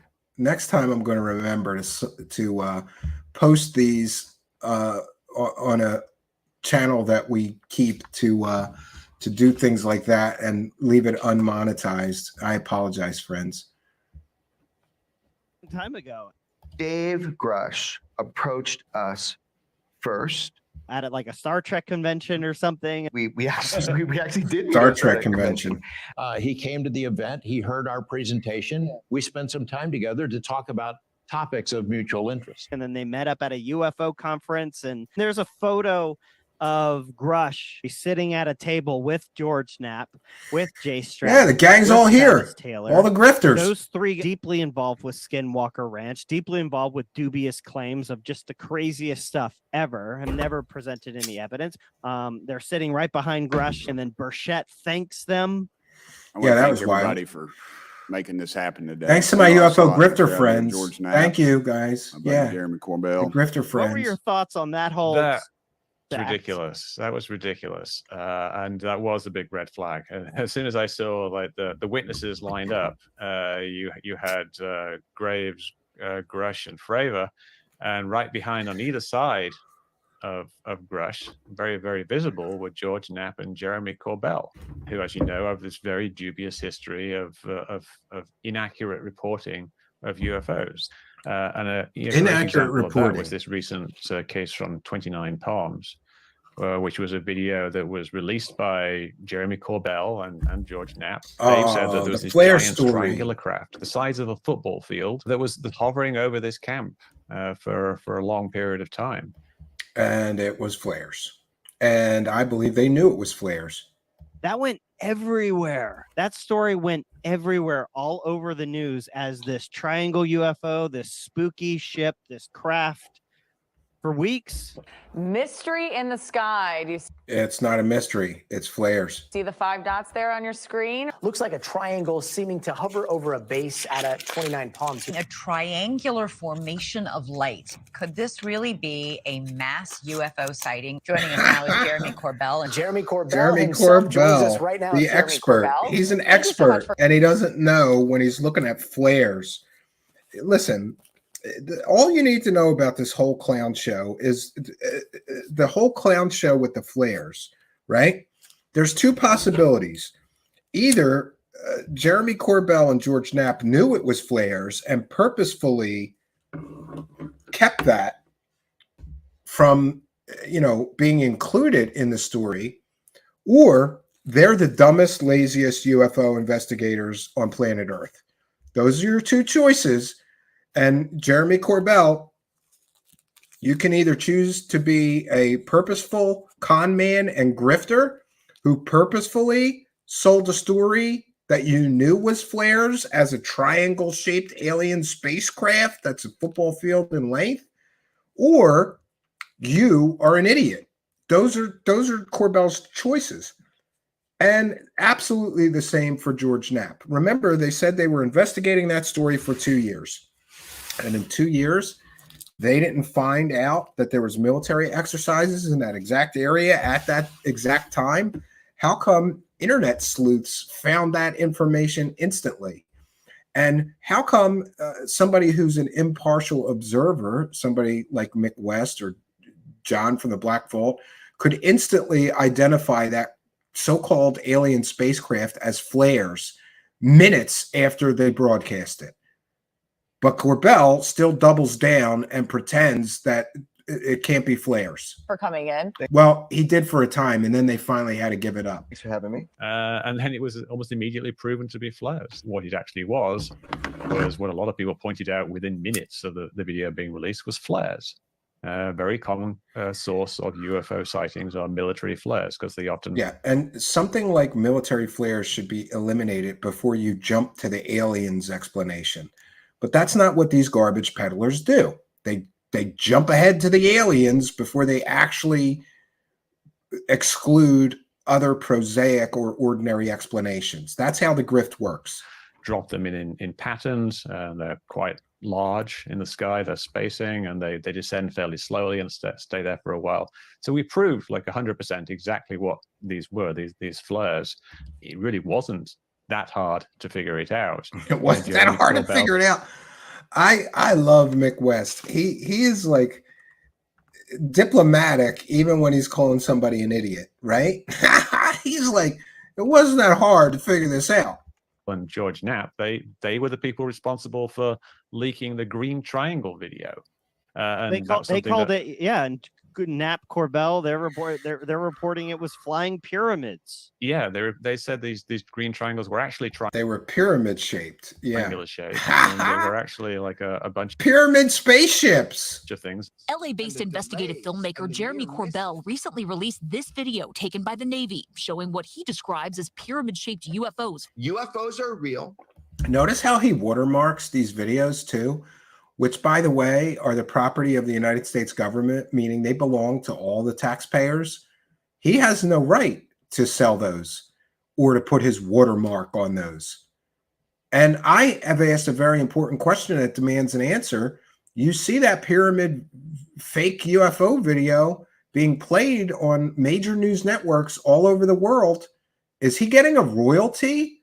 Does he get paid for the footage that he provides them every time they play that? It's usual that news outlets will pay to use people's footage. Is he claiming that he owns that footage that was leaked from the United States government? And is he making money on that? And if so, shouldn't there be an investigation into that? What gives him the right to make money from taxpayer-funded videos that somehow get leaked to him, but the rest of us aren't allowed to profit from them, right? They represent an advanced and sophisticated technology. And then They represent an advanced and sophisticated technology. Yeah, and they just so happen to also have FAA lights on them, right? you, of course, proved without a doubt that the triangle shapes we see are actually due to the triangular shape of the camera's aperture. Basically, with a triangular aperture, anything that's out of focus would look like a triangle. You also proved without a doubt that most of the objects in the videos and photos were actually just stars, out of focus stars. Yeah, great job on that But debunk, Mick West despite did. all of this, Corbell still claims, A pyramid-shaped craft, no effing doubt. Yeah. So he's either a purposeful grifter and con artist, or he's an idiot. Again, those are the two these choices. were triangles, pyramids. You know, he tweeted, like, when I explained what it was, it's, you know, the aperture of the triangular aperture of the camera. I explained what it was, and he tweeted saying basically it's Yeah, the triangle aperture theory was lame and feeble attempt to discredit the obvious. Anybody that considered this theory in the first place should evaluate their ability to perceive. He doubles down when he gets caught selling fake UFOs, and he's been caught many, many times now. He doubles down. There's no difference between Jeremy Corbell, George Knapp, and Third Phase of Moon. None. There's no difference. They're all the same. Or David Wilcock, Corey Good, you know, they're all the same. complete nonsense. It's a lie. It's a disinformation. The triangular aperture theory is just a big distraction from the reality of things, when in fact it was all 100% accurate. That's what actually happened, and as was confirmed by the Pentagon. The triangular appearance. Yeah, the Pentagon later confirmed that Mick West's debunk was 100% correct. So why is Congress being manipulated by people who are purposefully, some would say purposefully, selling 100% fake UFO videos as alien spacecraft? Why would they not treat them with the same way that they would treat a National Enquirer reporter who sells stories of Bat Boys or Hillary Clinton's alien babies? They don't deserve to be given any amount of respect or credibility based on their track record of selling 100% provably fake stories about aliens and UFOs. Is a result of light passing through the night vision goggles and then being recorded by an SLR camera. It is simply that light source resolves itself through the night vision goggles onto the SLR camera as a triangle. But even that's an interesting thing. The Pentagon confirmed, the theory that I and various other people came up with because it was so obvious. But the Pentagon said they didn't figure it out for 2 years. And what's going on there? Who was actually looking into it? Oh, that's right. These two clowns were the people that were responsible for looking into that sighting. 2 Skinwalker Ranch ghost hunters were in charge of identifying unidentified aerial objects at the Pentagon. And these 2 clowns just happened to be stars of the Skinwalker Ranch scam television show, right? These guys couldn't figure it out in two years, but Mick West figured it out in a few hours and even did experiments, got a similar night vision scope and showed that his theory was accurate and correct.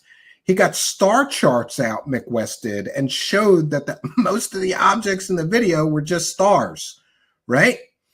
He did incredible work in just a few hours to identify that craft. And these 2 people were in charge of doing that for the government. And in 2 years, they couldn't do that. They couldn't come up with what it was, right? And these 2 people, I think, are about as credible as a crackhead holding a gas can begging you for money, right? They're just not people you should believe about anything. You should just, these people are paranormal pushing clowns. It's the UAP task force at that time which would have been Jay Stratton and Travis Taylor. They couldn't figure it out for 2 years, this simple little optical thing. Travis Taylor, PhD. Travis Taylor's got a PhD in optical science, and he couldn't figure this out. In optics. I think he wasted his money on college, dude. Couldn't figure it out. What's going on? These are ancient aliens stars. These are, authors of books about ghosts and werewolves. These are people who have been hawking the UFO and ghost and paranormal story for decades, who make a living off of this. Their life depends on everything being spooky. Yeah, and that's a very important statement. Do you think that people who are making millions of dollars off of these false stories have a vested financial interest to keep mysteries going instead of actually, look, if Jeremy Corbell and George Knapp would have put out that pyramid UFO story, but been honest and said, this isn't a real UFO, it was a result of the camera aperture, the night vision scope that has a triangle aperture, makes every light source look like a triangle, there would be no money there. There would be no story. So these people have a vested financial interest to see aliens everywhere and alien spacecraft. We want to thank John Lies, continuing show supporter, for kind and generous 1333. The hearing was merely the catalyst to give showrunners a taste of money-making opportunities. Yeah, I believe that you may be correct, and we thank you for your kindness, generosity, and support, and for helping us to praise the cash. Where's the cash? Where's the cash? Where's the cash? Where's the cash? Where's the cash? Where's the cash? Where's the cash? Where's the cash? Where's you? Thank you, John Lies, for helping us to praise the cash. These people, just as Stephen Greenstreet said, they're not eating this week unless they sell more UFO stories. Could that be perhaps, one of the reasons that they see aliens everywhere instead of flares or, camera artifacts? Daniel Black, with the kind and generous 518 super chat, and thanks also for being a member, says Grusch believing his police records were leaked by the intelligence community also shows his lack of clear, unbiased thinking. I agree with that. I agree with that 100%. And thank you very much for helping us to praise the cash, Daniel Black, and thanks for being a member. Praise the cash, praise the cash, praise the cash, praise the cash, praise the cash, praise the cash, praise the cash, praise the cash, praise the cash. Subscribe and hit the like button. Smash it like it's hot. Smash it like it's hot. Hit that like button, friends. It really does help. Thank you, Daniel Black, for your kindness, generosity, and support. We've got just a few more minutes of this. I thought today would be a quick one. It's never that quick. But we thank you for your kindness, generosity, and support. Yeah, Jello Putin is here and says, got to keep them guessing, grabbing, squinting, and believing. Yeah. This just woke me up. Too loud, says Chuck Bam. I'm going to get complaints from people who sleep to Truthseekers now. Let's continue. And they're not only in attendance, but we hear from congressional leaders, they're part of the process. They're influencing the leaders. They're submitting statements. They're George Knapp, my buddy Jeremy Corbell. They're not witnesses, but they've provided some statements on this subject, and I seek unanimous consent to enter those statements into the record, Mr. Chairman. Why are we entering statements from proven UFO grifter con artists who sell questionable stories to the tune of millions of dollars with no evidence whatsoever? Why are we letting them enter congressional testimony in written statements or otherwise? Shouldn't they be, laughed out of the halls of Congress? I think so. Was the members of Congress aware of just how many fake UFO stories they've peddled or how much money they made selling the Bob Lazar story, who's a convicted pimp, fake scientist, bankrupt liar, or he was a bankrupt liar, whose wife was a convicted murderer with strong ties to organized crime, so Bob Lazar could never have gotten clearance to work at any top secret anything base? I think that Congress is extremely misinformed. And in fact, I think that they Corbell and Knapp, and it's my opinion, I'm allowed to have an opinion. I think that Corbell and Knapp are buddies with Mr. Burchett, and they manipulated him into holding this hearing because they could raise their profile, get new followers, right? They have monetized podcasts, monetized documentaries, monetized book deals, monetized speaking engagements at UFO conferences. We have to follow the money here before we decide if these people are credible or not. Without objection. Which is just baffling to me, It is because Jeremy baffling. Corbell has done nothing other than promote a narrative and release a whole bunch of really terrible UFO videos that get almost immediately debunked. He's a very good talker. He's quite compelling if you don't know the facts behind the case. Yes, Jeremy Corbell, I agree with Mick West, is quite compelling if you don't know the facts behind the case. And Jeremy Corbell doesn't give everyone the facts behind the case. He gives them a narrative. It's definitely aliens. I'm not saying it's aliens, but it's aliens. But somehow he's managed to have this influence over people in Congress. After the UFO hearing ended, News Nation reported that Congressman Burchett Yeah, this was new information to me. originally had more than just 3 witnesses lined up to testify. On August 6th, Jeremy Corbell claimed that there were 5 congressional UFO witnesses and that all 5 were in attendance at the hearing. So who, according to Corbell, were the other 2 congressional witnesses? George Knapp and himself. Isn't that great?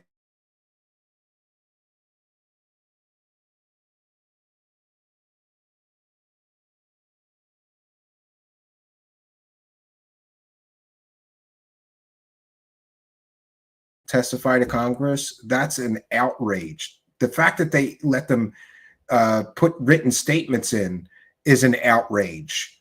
It is essentially endorsing UFO scammer, grifter, hucksters, con artists who sell fake UFO stories for cash. I, as a tax-paying American citizen, strongly object to Congress endorsing these 2 clowns. Amazing. All right. Well, that was the New York Post piece by Stephen Greenstreet.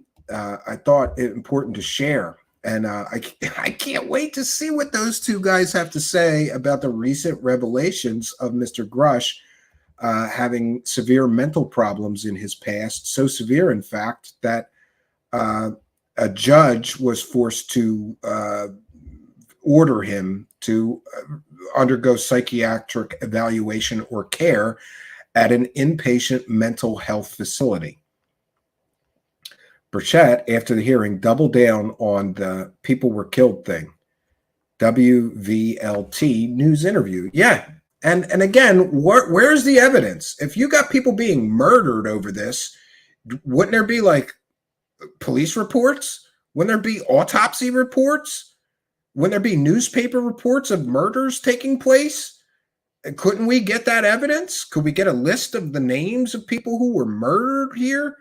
We never seem to get the evidence. People, look, these people all make fantastical, huge claims. Victor Wag says, sorry, Chuck, dag gummit. No, he says dag nabbit. Dag nabbit. They wanted to get the NASA janitor in there, and he said, hell no. Yeah.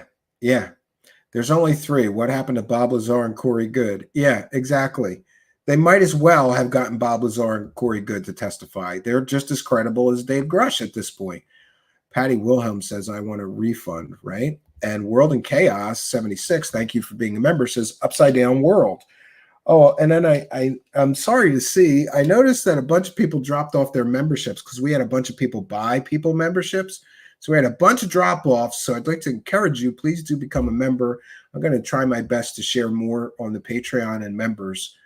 Element 115 produces grift-ons. Yes. Again, where are the bodies? I agree. I absolutely agree. Interesting that Mr. Grusch has had 2 severe mental health breakdowns, I suppose. that were severe enough that the police were called both times.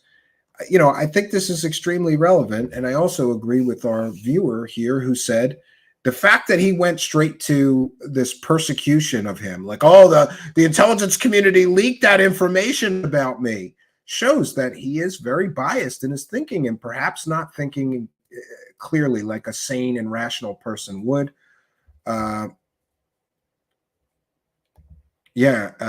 crime genre on YouTube getting truth blocked by these guys. Yeah. Lavar's wife cheated on Lazar while working at 51, the accounts claim. I haven't heard that. I heard he cheated on her, though, and then he married another woman while he was still married to the first wife.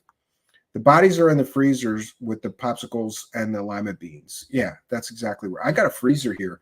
I'm waiting for somebody to bring me an alien body because we need views, right? Dag nabbit. Exactly. Dag nabbit.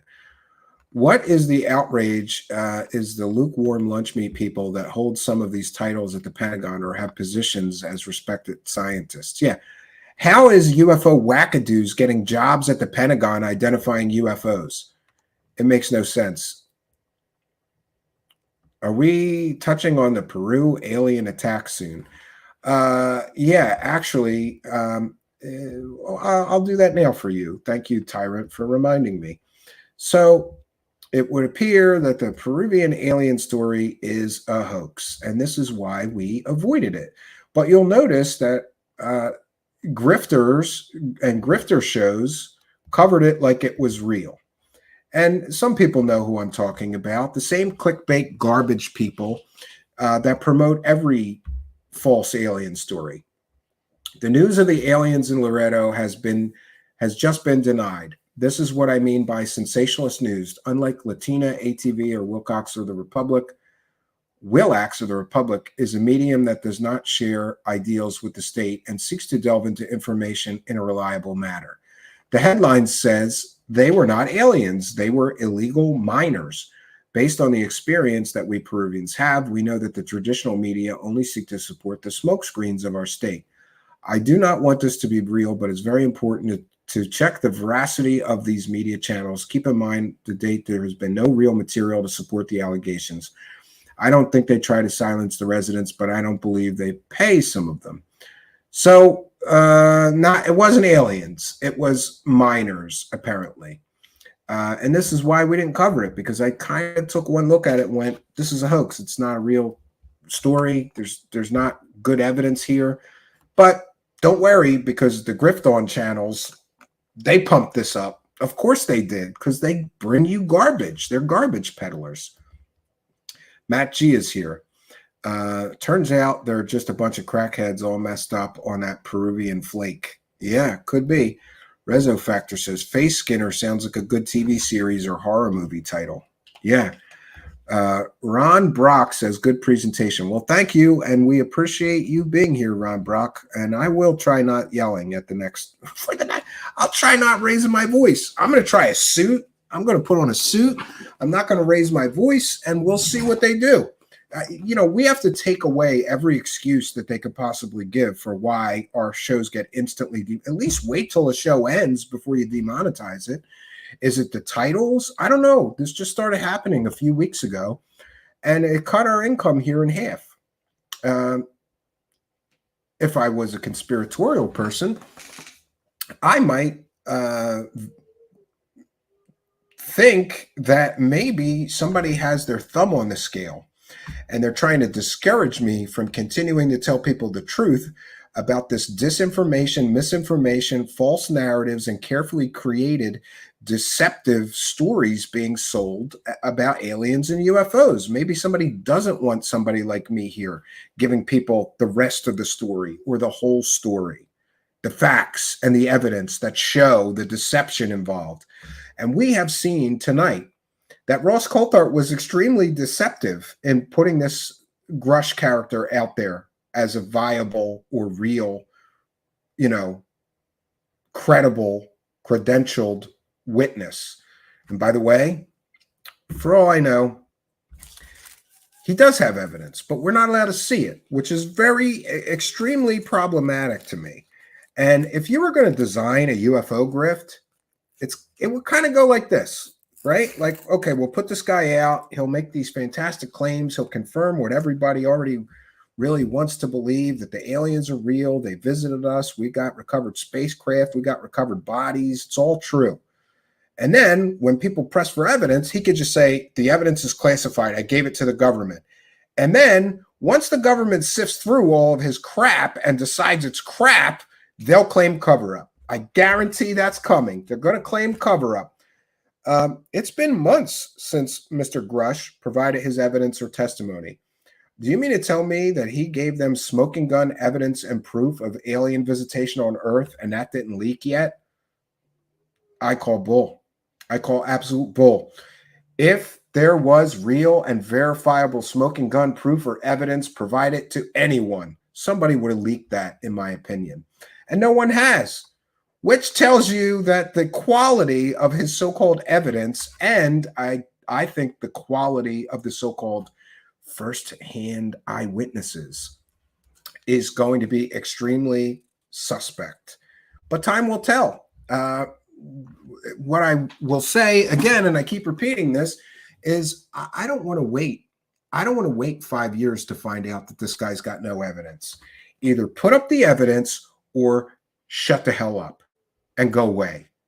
And Ross Coulthard, put up the evidence. Show us the giant spaceship, you dummy, right? Show us the giant spaceship. And all these people claiming cover-ups and all this stuff, yeah, there is a cover-up. Ross Coulthard is covering up where a giant spaceship is. He won't tell us. Jeremy Corbell and George Knapp are covering up the Element 115. George Knapp says he knows exactly where it is. They're withholding the smoking gun evidence and proof of aliens. Or are they full of shit? I know what I believe. Let me know what you think in the comments. Stephen, did you ever catch the Jaime Maussan interview with two guys that saw an alien hiding behind a lamppost? I don't watch anything Jaime Maussan because he is one of the biggest garbage peddlers in the universe. So I don't find I would not think that anything Jaime Maussan ever puts out is real or credible evidence. No doubt Doorbell and friends already have something leaked from Grusch they will use, claiming an anonymous source, of course. Yeah, exactly. Exactly. And, it wouldn't be a stretch to find out later that Grusch was their source for the orb, the Mosul orb and the Baghdad Phantom fake, UFO crap stories they put out. A lot of people believe that Grusch was the source of Jeremy Corbell and Jeremy Corbell's story of the Mosul orb and this Baghdad Phantom. And people are speculating further, and this is rumors and speculation, all of this, take from it what you will, that part of the so-called retaliation that he faced was having his clearances suspended, revoked, or looked into because they found out that he was the person leaking this material from classified briefings, apparently, to Jeremy Corbell. What if that's the case? A little slimy, right? And let us also be sure that we recognize that I asked a very important question tonight. Are UFO promoters taking advantage of a mentally ill man with autism?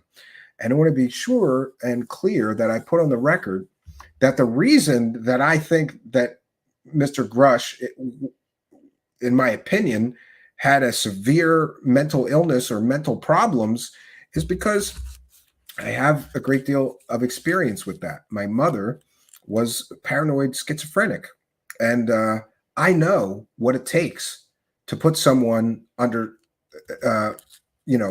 care. You have to get a judge involved. You have to call the police. The judge has to evaluate.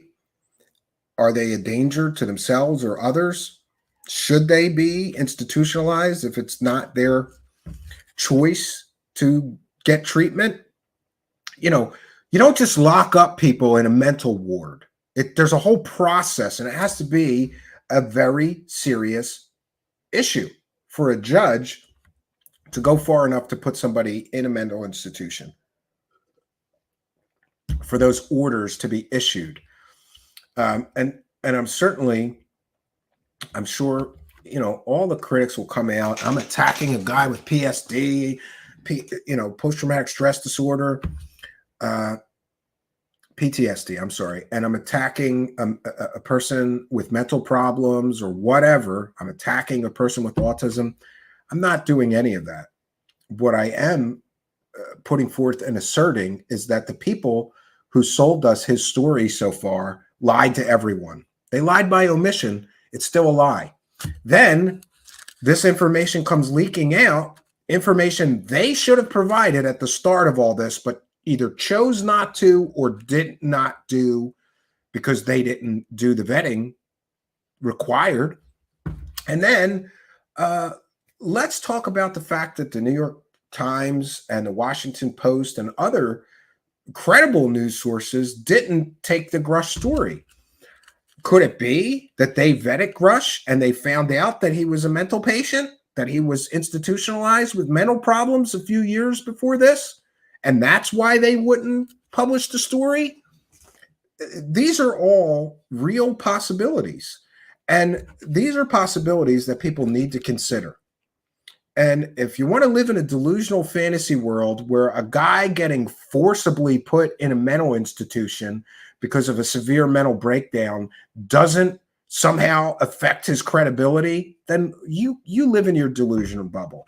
But I live in the real world. Go ask 100 people if a person making claims like this who has never had a mental breakdown or been institutionalized or who has, take two people making the exact same claims that Dave Grusch is making, but one of them has been forcibly put in a mental institution for a severe mental problem or mental breakdown, and the other has never.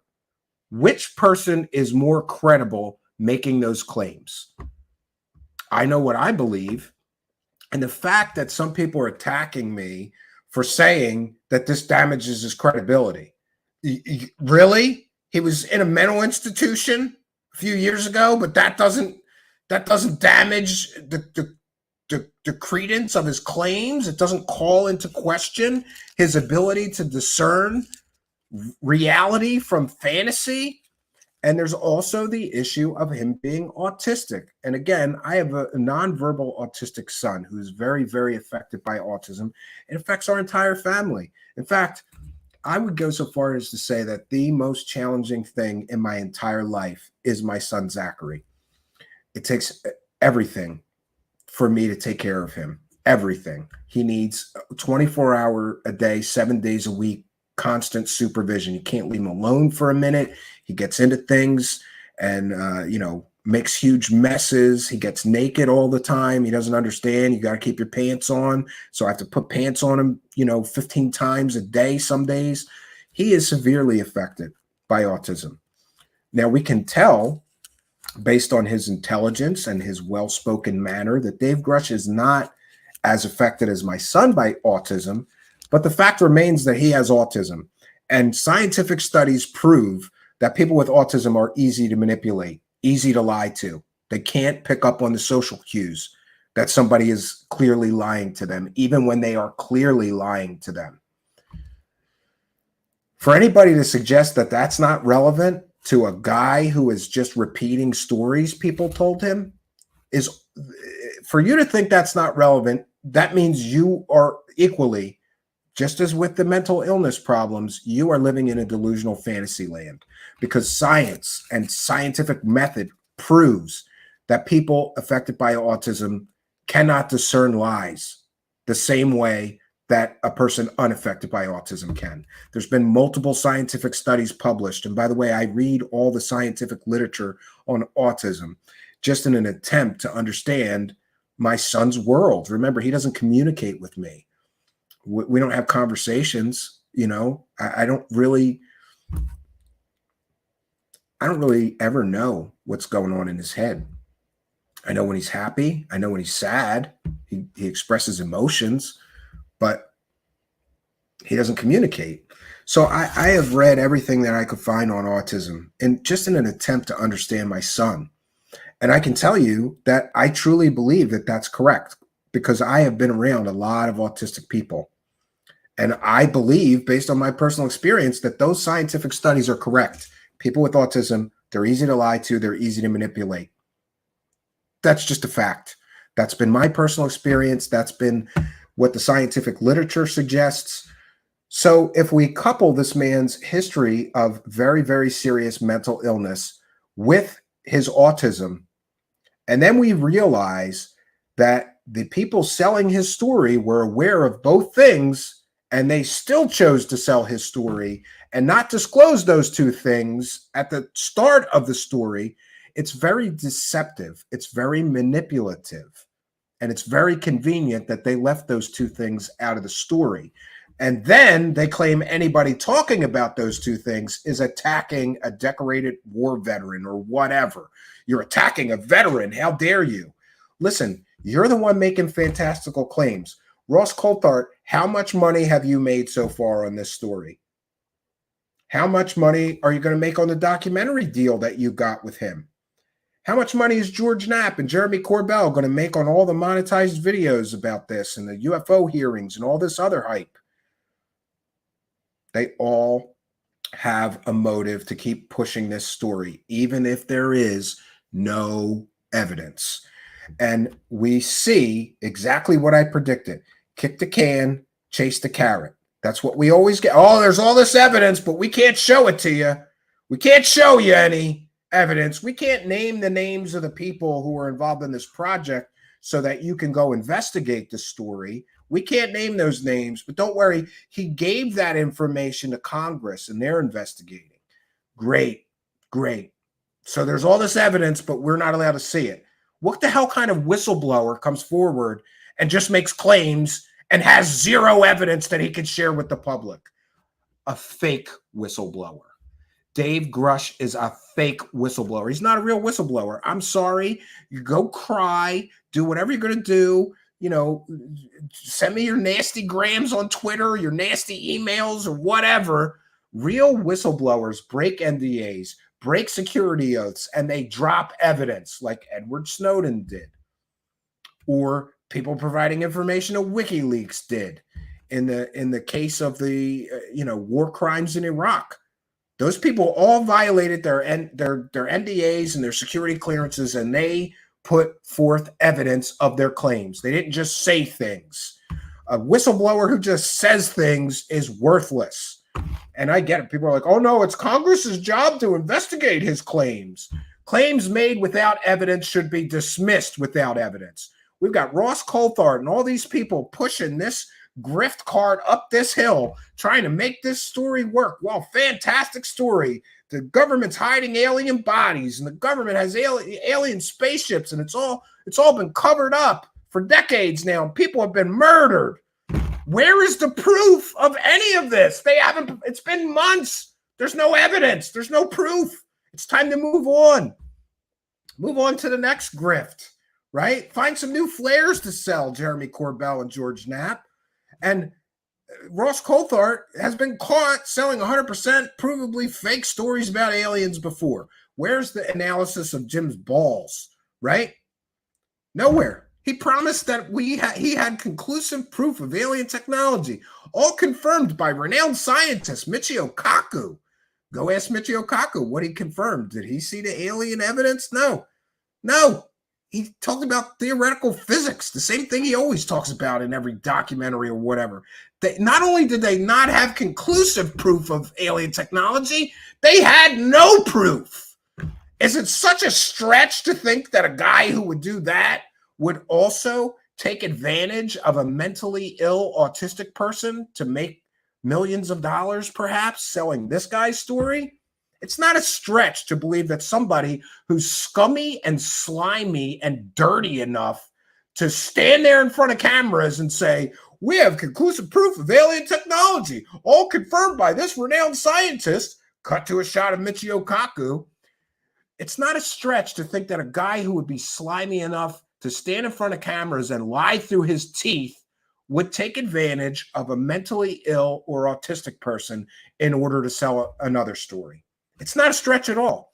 And by the way, I'm simply expressing my opinion here that these people all of them who are profiting off of this. Leslie Kane and Blumenthal, News Nation, George Knapp, Jeremy Corbell, Ross Coulthard, anybody who's profiting from this man, unless he has smoking gun 100% incontrovertible proof or evidence of his claims, all of these people are taking advantage of a mentally ill autistic man, in my opinion. And there are laws in this country. You can't just take advantage of people who may have mental handicaps or people who are mentally ill. Time will tell. And what we're going to see in the coming months, I guarantee it, is a kick the can. Oh no, new whistleblowers are coming. Forget about that guy. Now we'll all, they're going to give everybody a new disclosure boner off of somebody new that's coming in the next couple of weeks or a month. I guarantee it. And once these guys all get a new disclosure boner, they're going to hope that once the true believers get that disclosure boner, they'll forget that Dave Grusch never provided evidence. Then they're going to put up another guy who's going to tell stories and have an equal lack of real or verifiable evidence of his claims. And then when you tire of that guy, they're going to push him to the side and give you another disclosure boner with another guy that's going to come and tell stories and have an equally piss poor amount of real or verifiable evidence. This is the cycle of grift. This is how it works. It's worked this way forever, right? I have not been hopeful that this is going to turn out well. I've not been at all hopeful. And if I've been cynical, this is why. I knew there was something wrong with this guy. I knew it. And then when I heard he had autism, I knew that this guy had likely, in my opinion, been manipulated by a bunch of true believing wackadoos like Jay Stratton, his boss, like Harold Putoff, who was part of the TTSA techno scam. And he's repeating Hal Putoff's theories that Hal Putoff put in papers.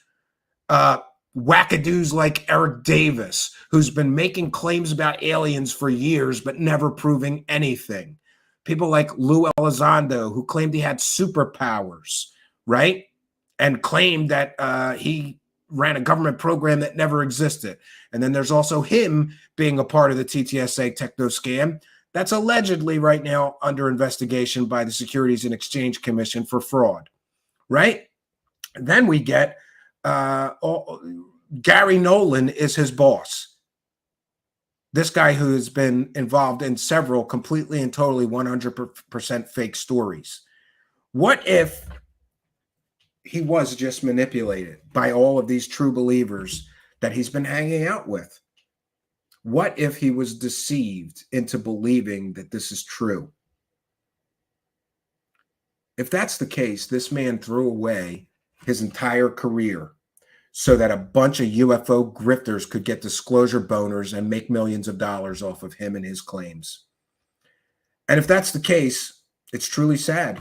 And I think that if this is the case, people should face consequences for manipulating a mentally ill autistic man into helping them sell a UFO or alien grift. Wucha is here. Don't throw your skirt over your head again. We are discussing this subject, hopefully objectively, as such annex. Block me if you want, but that would say more about you than me. Come on, guys. Just keep it respectful. I would appreciate that. I was looking to see. The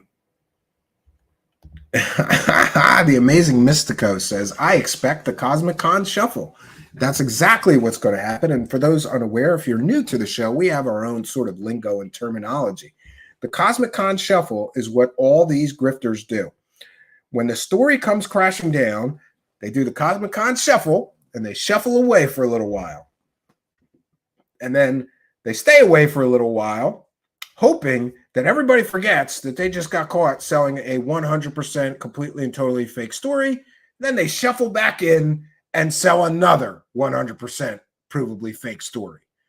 Rinse and repeat. That's the Cosmic Con shuffle. Jello Putin says, my disclosure boner just won't go down. Yeah. A lot of people have a disclosure boner for this Grusch guy. And boy, were people losing their minds on Twitter today. I'm not even going on Twitter for the rest of the week. These people are losing their goddamn minds because their UFO disclosure Jesus turned out to be a man with severe mental problems. And they can't handle that that's relevant to this guy who's making these claims, right?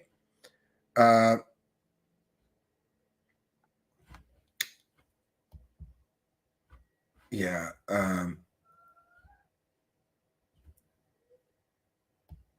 Oh, man.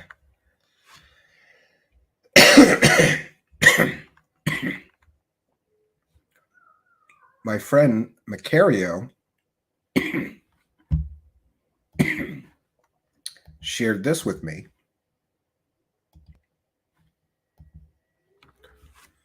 One second. He says, I know you're live. You might want to save this for a show about Wilcock. This is how they are building the planes. I don't know if you've seen this. This don't look good. Oh. So David Wilcock's scammy aerospace company. Oh, what a joke David Wilcock's scammy aerospace company is.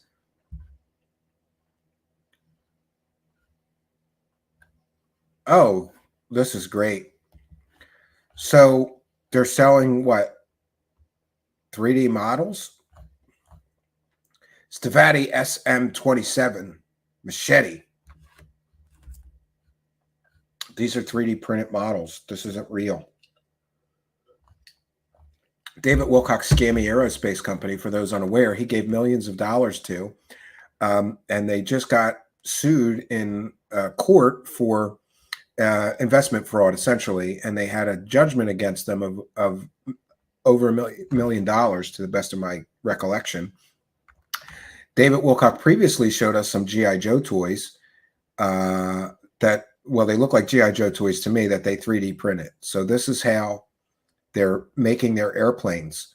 You can get one up to 8 centimeters long. Great. Let's look at this one. Yeah. So they have 3D printed, they have 3D models. It's not real airplanes. It's 3D models. Great. Great. Bobby Broadway is here, and thanks for being a member, said, I bet Steven could rock some Lock sunglasses. I love those gangster frames. I'm not familiar with them. I'll look them up. I'm always looking for new sunglasses.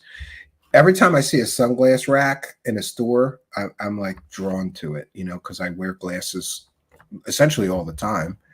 And for those unaware, I do that to cover my wonky eye.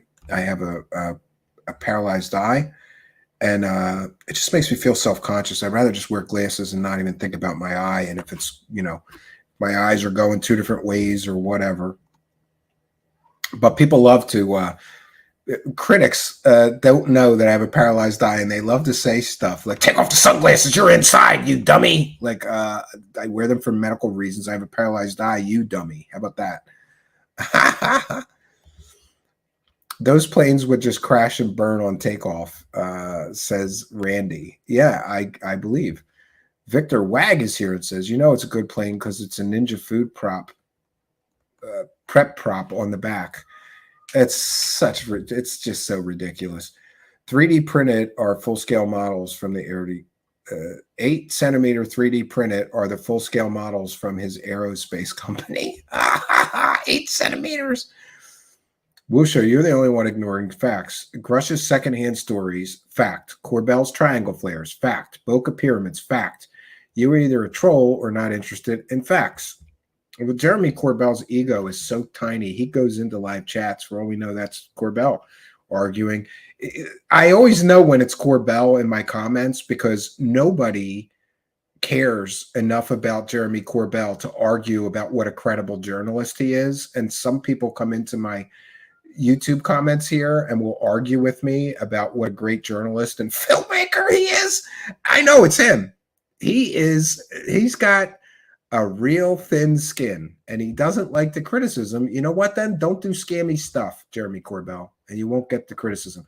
Don't sell fake stories to the tune of millions of dollars. Must be nice he just bought $1 million home with his grift earnings. I can see him just bombing the smoke alarms with his toy planes. Could be. Matt G says, that's why I don't like social media, because people wouldn't say the things they say to people online to their faces, and they can misinterpret it. Yeah, I agree with you. I think Wilcock plays with Barbies. That man is not. Yeah, he could. He probably does. Some of these journalists should go work at CNN. Yeah, that's a good point. You know, some of them used to work at CNN. Chris Cuomo. Only Corbell thinks Corbell is credible. Exactly. That's how I know that when somebody comes in my comments telling me what a credible journalist Corbell is and what an incredible filmmaker and what great work he's done, I know it's him. I know it's him. And I would just listen, I'll tell you to Corbell, grow a set of balls and come on our show and have a debate about the Bob Lazar case with me. I will leave you in a puddle of your own piss if you did that. He won't debate the Bob Lazar with anybody that's actually knowledgeable of the real story. He will never debate anyone. And that makes him an intellectual weakling and a coward. And I extend that same thing to they are facts that they are hoaxes. What are facts that they are hoaxes? Yeah, I mean, yeah, it's a fact that those things were hoaxes. He's especially sore tonight on Greenstreet. Yeah, he's butthurt right now. Thanking you for the vibrant conversation. Can't say I wasn't cross swords again with you, but I respect the fact that you're not a fence sitter. Yeah, see, you can enjoy, have a lively debate. All we ask is that you be kind and respectful to everyone here. And I'm supposed to do this every show. I'm supposed to remind you people that we are a viewer-supported show. So the show is not over. I want to have some time with you for comments and questions. For those new here, we usually do comments and questions at the end of the presentations that we give every time we're live.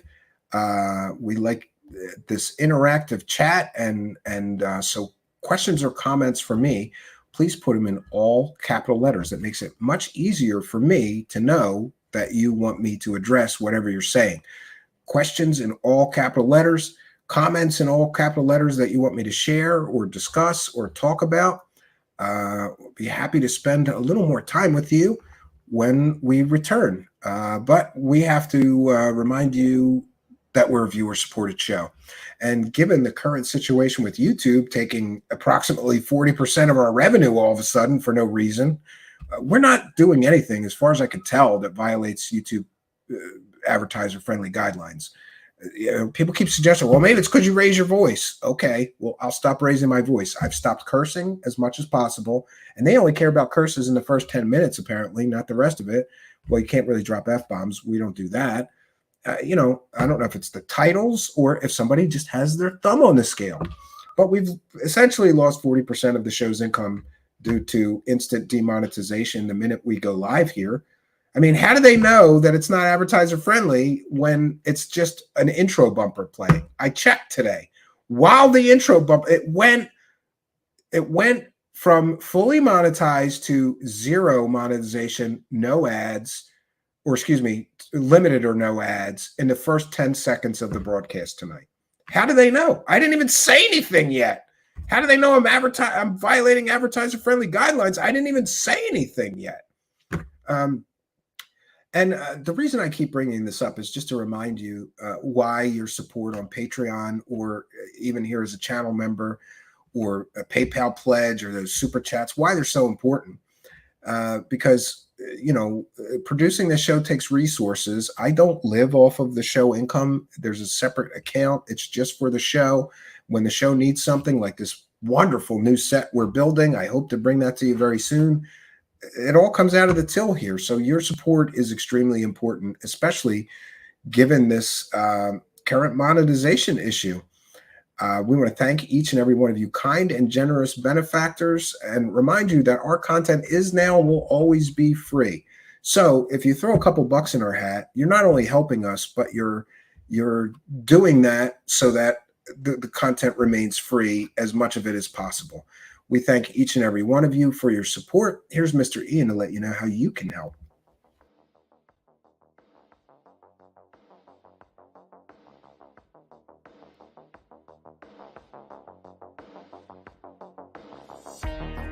Truthseekers is a viewer-supported show. Wonderful people like you who enjoy this show send pledges in the form of super chats, super stickers, super thanks, PayPal, or Cash App. Instructions for how to help are in the description.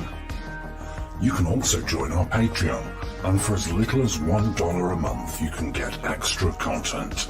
Patreon supporters get a backstage pass, early access to all our production videos before they are distributed publicly, Stephen Campion's music, private writings, a monthly show journal, and more. You can also become a YouTube channel member for $5 a month. A YouTube membership includes all of the Patreon benefits, plus a special members badge, priority reply to video comments, and the live chat, plus a monthly members-only video. We thank you all, kind and generous benefactors, for supporting Truth Seekers. Thank you for your generosity and support.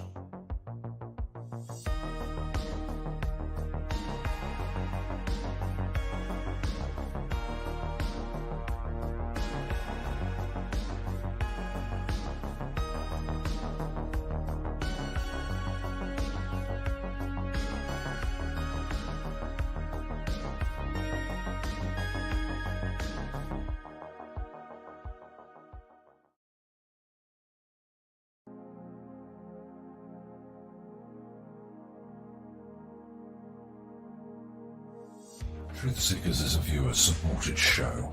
Now there's a great way to support these broadcasts and show your support. Please be sure and check out our merchandise store. Links to our 2 merchandise online stores are in the links to this video or podcast. The Amazon storefront ships super quickly in the United States, Great Britain, and in many more places. Amazon may not ship to your country or location. If that's the case, hit our second merchandise link in the description and visit our Redbubble storefront. Merchandise from our Redbubble storefront ships worldwide, but may take longer than Amazon. We've got a great deal of super high quality merchandise for you to choose from, including t-shirts, phone cases, sweatshirts, and even pillows. The feedback from our products have been overwhelmingly great. Quality products and fast shipping. People all over the world are buying some merchandise and showing their support of the show. Praise the cash! Praise the cash! Praise the cash! We thank you all, kind and generous benefactors, who are buying some merchandise and helping us to continue this journey.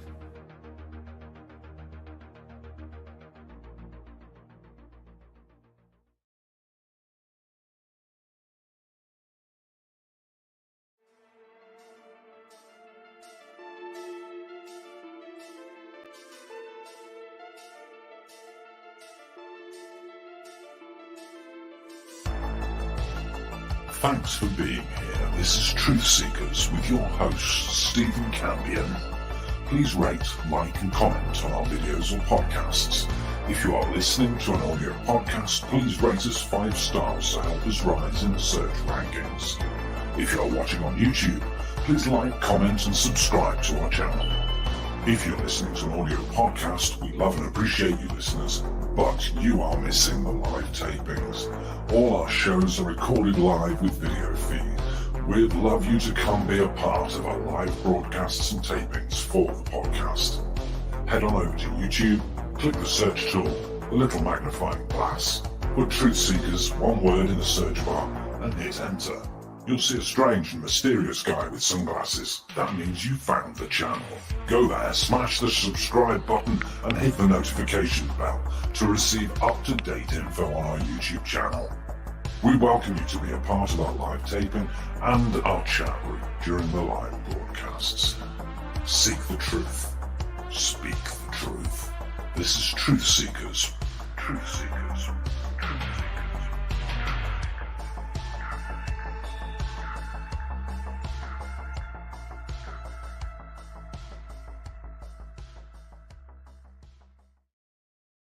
Okay, we're back and we'll be taking comments and questions from the live chat.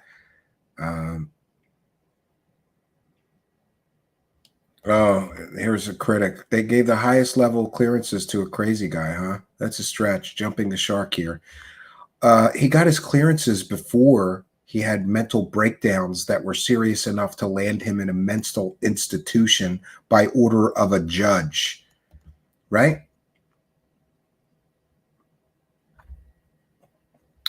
Patty Wilhelm, I don't know that that's the case. We could be experiencing mass reporting of our videos before. There's got to be a reason, right? Like, but you would think that YouTube would go, how are you reporting the video before it broadcasts? You know, like, I haven't said anything. Yeah. YouTube mods and mod AI have no sense of humor. Yeah. And I always got to remind myself that what I'm going to do going forward is, as soon as the broadcast, I'm going to monitor that. And as soon as the broadcast shows me that they did limited or no ads, I'm going to request a review right away. But the problem is it takes them days to do that. And by then, the views are gone. The views are done. So we get almost no ad revenue from each of the shows that we produce. It's essentially like being told that you can work here for free, but we're not going to pay you, even though we pay people that are lying to people for a living, right? It's absolutely ridiculous.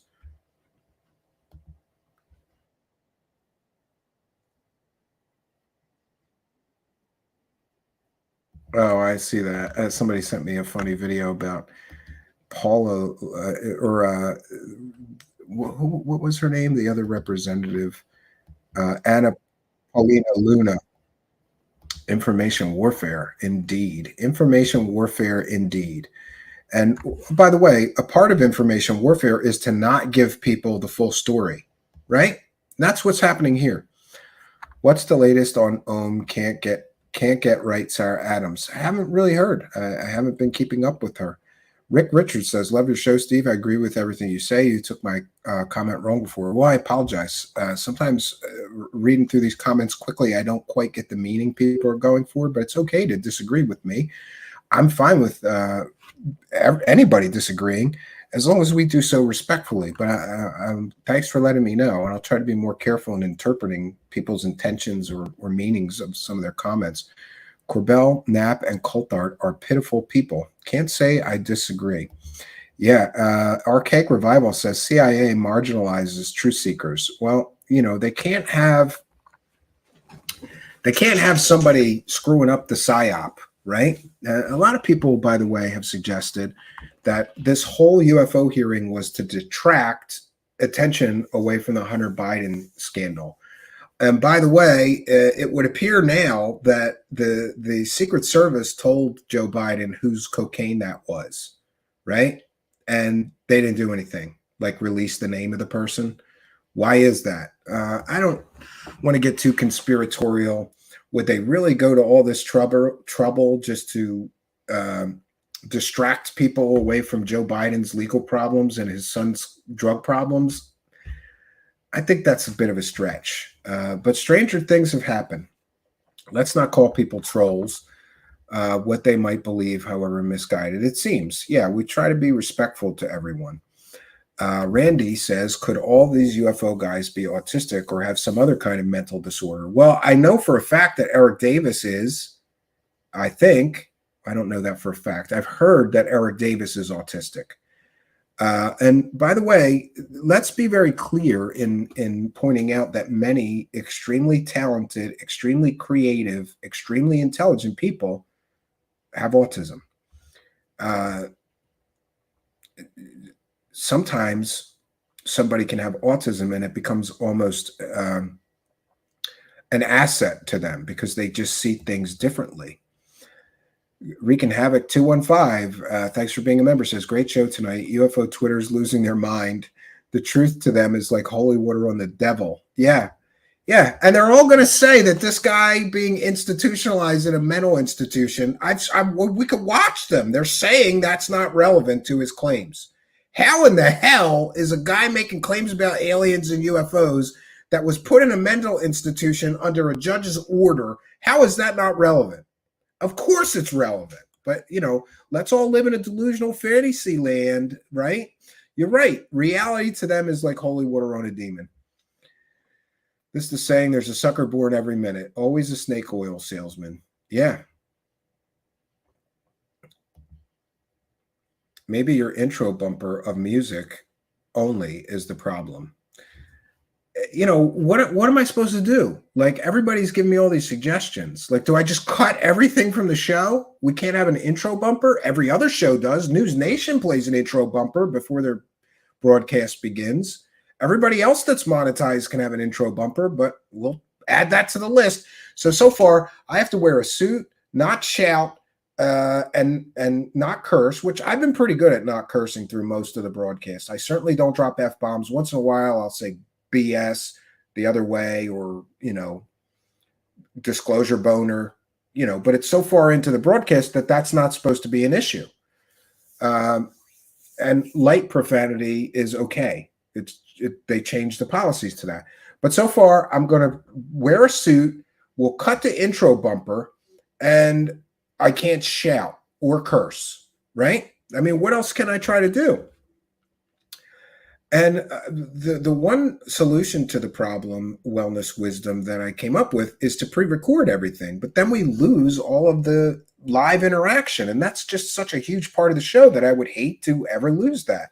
So what I am going to do, however, is try to do 2 or 3 pre-recorded videos a week, maybe shorter formats, so that we can get that ad revenue back, because they have to review that before it premieres, and I will wait the 5 days for them to review it if they say it's not advertiser friendly before I broadcast it. You know, I've said this many times. I once had a job where I was working what's called production based.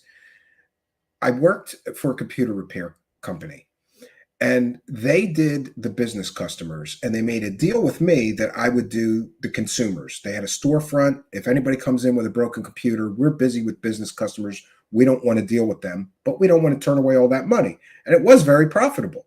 So I handled the consumer end of the business repairs. And the deal that we made is that whatever the ticket was, minus the parts, right? In other words, if somebody came and the bill to fix their computer was $300, I kept 150, and the store and the owner of the business got the other 150. But what would happen is every week I had a fight with this guy to get my money. Every week I had a fight with this guy. And I got so disgusted with fighting for the money I was owed every week that I just told the guy off. And of course, it didn't help his side that my wife is a payroll accountant. So he tried to do things like make me work 6 days a week, but then say it wasn't overtime because the week changed. No, that was overtime. You owe me overtime pay. And then he would try to do things like make me clean the store. Like, no, I'm a computer tech. I'm not cleaning shit. Pay somebody to do that. I'm not doing that. You're not paying me to clean. You're not giving me an hourly wage. But he's like, oh, well, you're not really busy in between fixing computer. No, then I'll sit here and wait for the next customer. I'm not cleaning shit. And I want my money, right? So this YouTube situation reminds me of that situation where I do the work, but then I have to beg, plead, and argue for the money that was taken from me with, you know. But this situation is even worse, because at least in that situation, I could directly speak to the person holding my money. In this situation, we're like, what do we do here? We just keep trying to change until they. And by the way, this has happened once before, and eventually they switched that back to leaving it monetized unless there is a real violation of the ad-friendly guidelines or whatever. So we just have to ride it out until they switch it. I'm getting so disgusted with this that I'm going to tweet to Team YouTube, and I'm going to give them specific examples of David Wilcock lying to everybody about hover cars He's fully monetized. We do a show critical of David Wilcock, showing there's never going to be a hover car. He's lying, and we're not allowed to be monetized. You know, like I said, the lesson here is you can lie to everybody on YouTube and be fully monetized. But if you report facts and evidence and the truth, apparently you can't be monetized. At least that's the lesson I'm getting here, right? You're probably just on a probationary status for now. Yeah, that's the issue, right? Getting committed for 3 days isn't a career-enhancing event in the environment he was in. No. And usually somebody with high security clearances that gets committed for 3 days would lose their security clearances. I agree with 99% of what you say. We differ on the involvement and commitment process equating to major mental breakdown. I'll DM you later to explain. Yeah, and by the way, Local 556 also has some experience with mental illness in his family, so he knows very well as I do, what it takes to get somebody involuntarily committed. Keep off the glasses. You look like an alien. I've explained this before. I have third nerve palsy. I have a paralyzed eye. That's why I wear the glasses. Yeah. Sentence was broken. I'm working out and took pre-workout. Amy Collins is here and says, I would think good English accent in the intro, the AI would pass it through every time. Maybe we'll try that. Randy says that was the strangest way a customer broke their PC. The grossest one was somebody came to me and they brought the PC in and they were like, oh, it just stopped turning on. And I go, okay, it's probably power supply or whatever it is. I'll take a look at it. I wrote him a receipt, come back tomorrow. I should have it fixed by then. The guy said, great. And then I opened the computer and it was just filled, like you wouldn't believe, with roach eggs and roaches. Like you would not believe. It was the grossest computer I've ever seen. I took pictures of it and shared it with a lot of my friends, like, oh, I think I found the problem. And the interesting thing is I was able to fix it. There was so much roaches and roach eggs in it that there was covering solder traces. So I took the thing out in the back yard. This place had a yard. And I hosed it down with an air gun to get all the roaches out of it. And it turned right on. It was gross, though. Yeah. The Sixth Sense says subtitles used to be a way people would attack you. Something YouTube suggested people to do. Offer up translations of C titles. They would report you right away. Anyhow, it was cheap. Yeah. Never submit subtitles up for translation by others. Never. I haven't heard of that issue. Yeah, that could be the case, man. I don't want to say that out loud and anger the YouTube AI algorithm gods, but oh, here, we'll put it on for a little longer so everybody can read what you said. I don't want to say it out loud. We might anger the YouTube AI algorithm gods, right? We're trying to make peace with them so they turn our money back on. Doesn't YouTube have to tell you the problem if they want it corrected? Makes no sense. No, they just say your video does not meet advertiser-friendly guidelines. That's all they say. Maybe some social justice warrior doesn't like Steven's maleness. It could be we're getting mass reported before the broadcast even begins by a bunch of lunatic cult, Kool-Aid drinking cult members that, think I'm damaging their religious beliefs, asking for, I don't know, things like evidence. Twitter and Facebook have a ranking system. YouTube may very well be the same. Yeah, could be. Whoever told him to put back on his glasses, you are a legit POS. No, it's okay. It doesn't bother me. If people don't know, I might say the same thing. Like, what are you wearing sunglasses? Everybody in my personal life knows why I wear the glasses, but viewers are sometimes uninformed, and I'm not going to put like a disclaimer in the beginning of every show, like I wear the glasses because I'm half blind. Yeah, but I appreciate it. Oh, what did you say? Roach motherboard story is a classic, says Miss Tari. Yeah, that was the grossest computer I've ever had to fix. And when I showed it to some of the other people in the shop, they were like, oh, that thing's trash. You're not going to fix that. I go, I'll blow it out. We'll see what happens. It turned right on. No need to scatter the roaches on UFO Twitter. Yes. Yes, the Sixth Sense. It was something of the past, maybe like 6 or 7 years ago. I don't know if it still works. I don't think that's our issue. I don't know personally, only from what I've heard from other content creators. Yeah, they used to be a lot fairer, I think. They used to be a lot fairer to content creators. But now I think there's just so many that they can, if you're not going to work for pennies or for free, somebody else will. Klaus Schwab needs another computer. Yeah. I got to get my eyes checked. They always feel gritty. You know, it could be the start of cataracts. Be very, very careful. Miss Tari, that was true debugging. Yes, that was. Yes. Don't compute roaches. Smoke them. Yes. You're not getting monetized because you're not part of the aviary. Maybe you should adopt a bird game. I'll be Bluebird or something, right? Good idea, Rick Richards.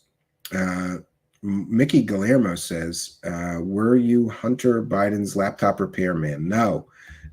And we thank Steve Nicholson for a kind and generous $5 super chat.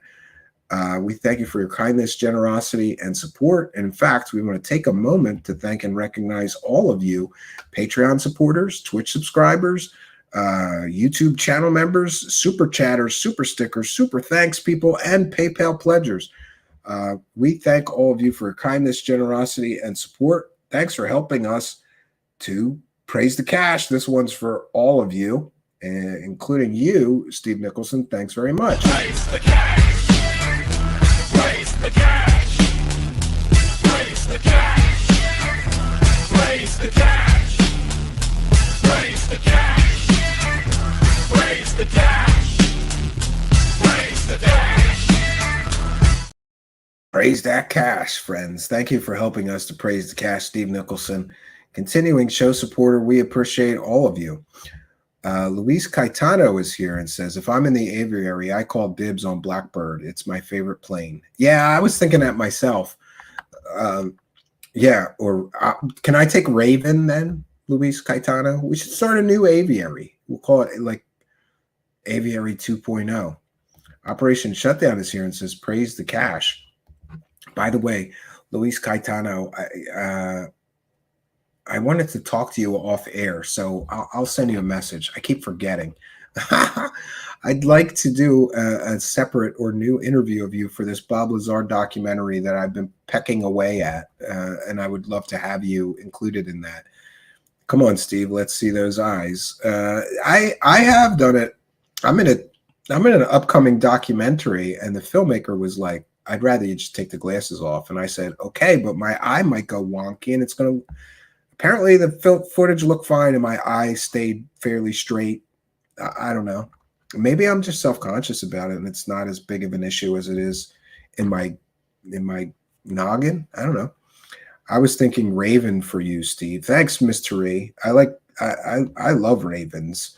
In fact, crows, ravens, really all birds. I was at that new land, and there was a bunch of turkey buzzards that came down out of the sky because there was a dead like raccoon.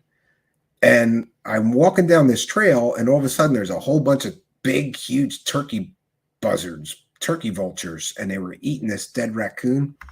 I love sights like that in the wilderness, right? Super duper secret new UFO aviary. Yes. What's with your new album, says Rezo Factor. Well, I decided I wanted to take a little time to promote it. For those unaware, I'm going to be releasing another music album very soon.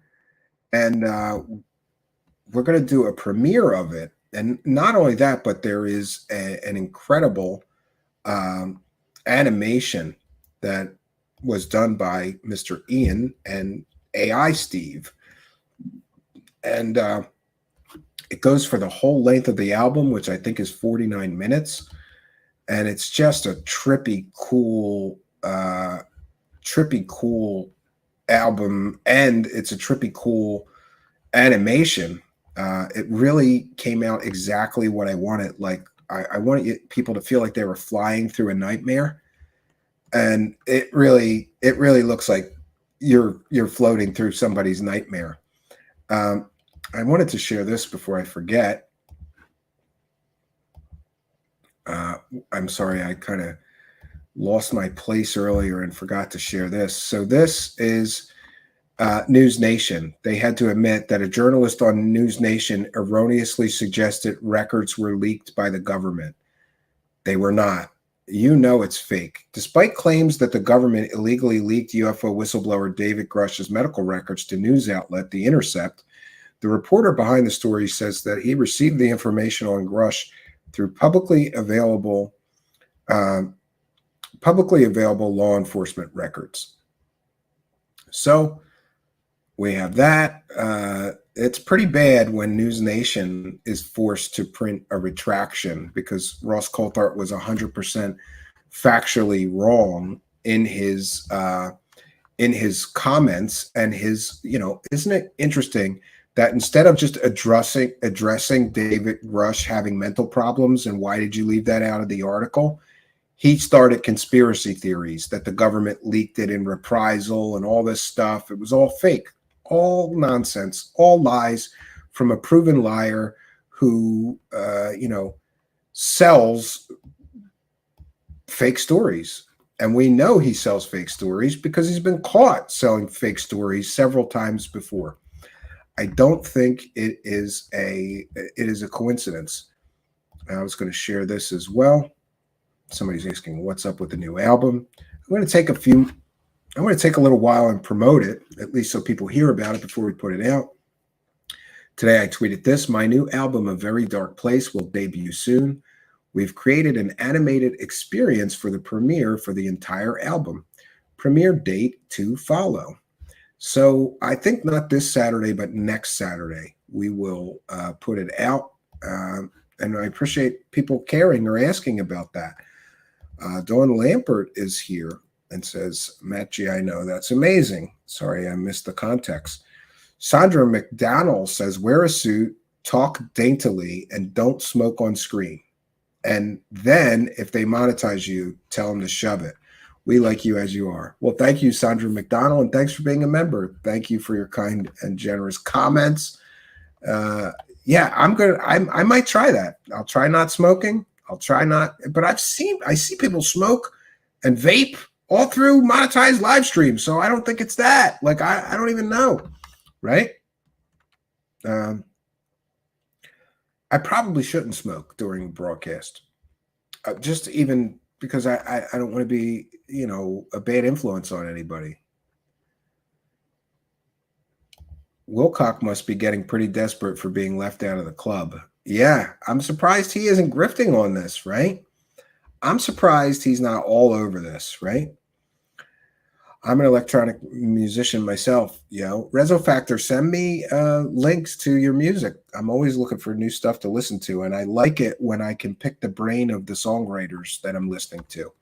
So, like I have friends in bands, and I listen to some of their albums, and then I can talk to them like, hey, what kind of, guitar pedal did you use on this song? Or what synthesizer is that in the chorus or whatever. I love that when I can, grill somebody about music they've created. Wilcox got left out. Yeah, he got left out of this grift, right? It's on to other grifters. I'll take the X-44 Manta fighter jet. Yeah. What VST was that? Yeah. Or what DirectX plugin? What effects are you using? I'm always interested in vocal effects. And when I hear somebody has some interesting or new vocal effect, I want it, right? I need a little help, Rezo Factor. News Nation felt the need to cover their tail. Apparently, of course, they had to spin it for the UFOs are everywhere fanatics, of course. Yeah, I mean, that's the way it is.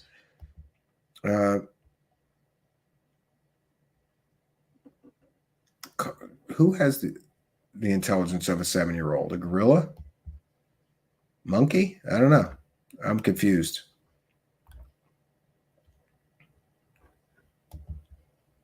Wouldn't it be cool if Ross got fired? Well, he doesn't work for News Nation. He's like independent and they just pay him. I guess he's like a subcontractor, but he's not an on-staff reporter for News Nation to the best of my knowledge.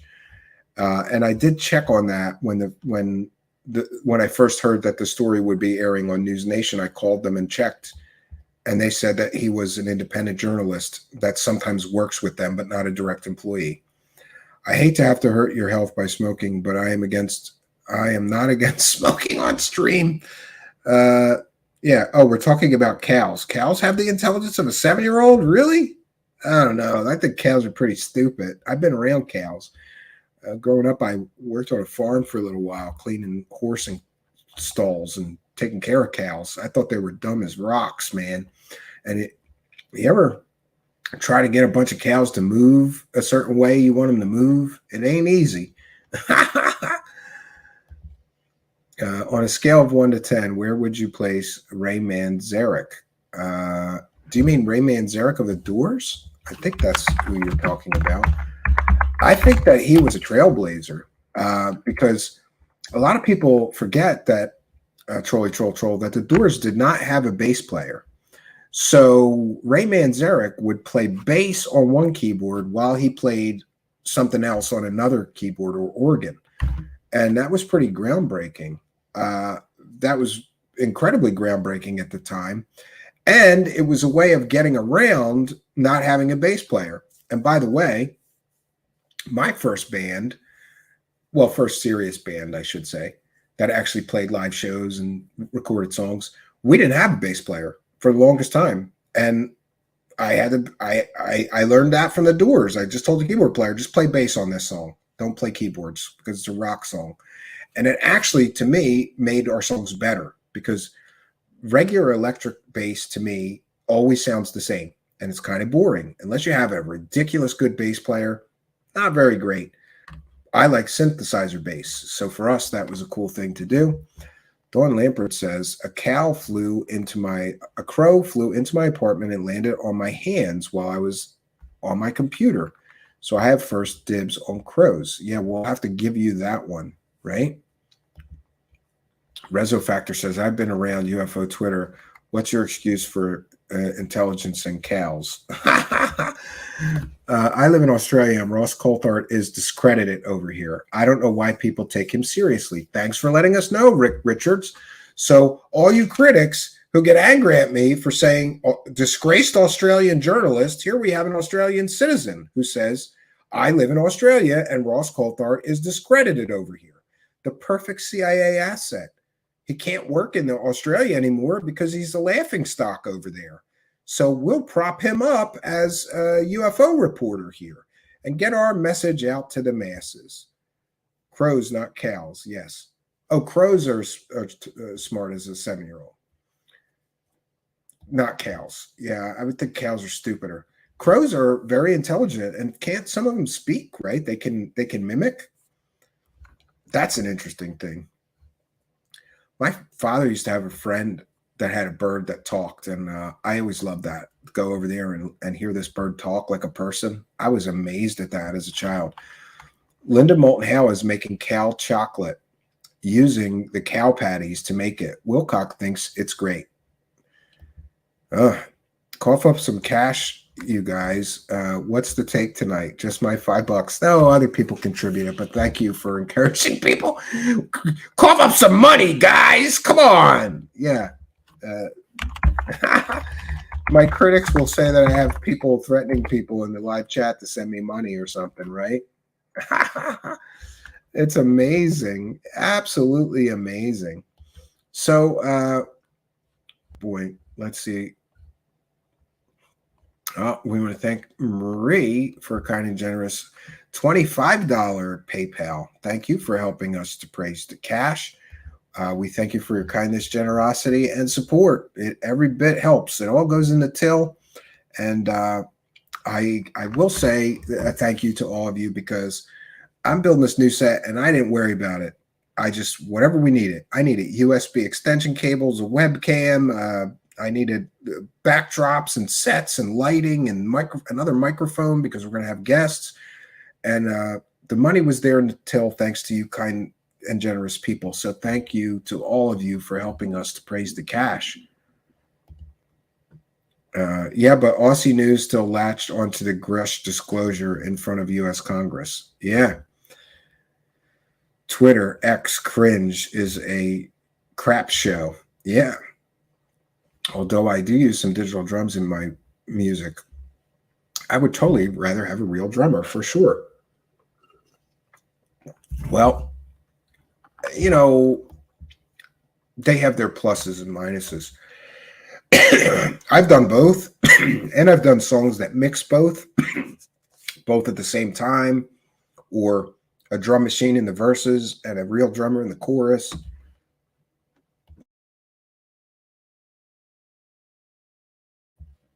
Pardon me, friends. Had a sneeze there. Thank God for the mute button. Truthseekers Discord has brilliant folks like Luis Caetano. Please join there. Yeah, please join our Discord. We appreciate it. You got to listen to the recording of Greenwald's Space from earlier. Ken the reporter addressed. Oh, send me the link. Go Kick Rocks. Thanks, Jess.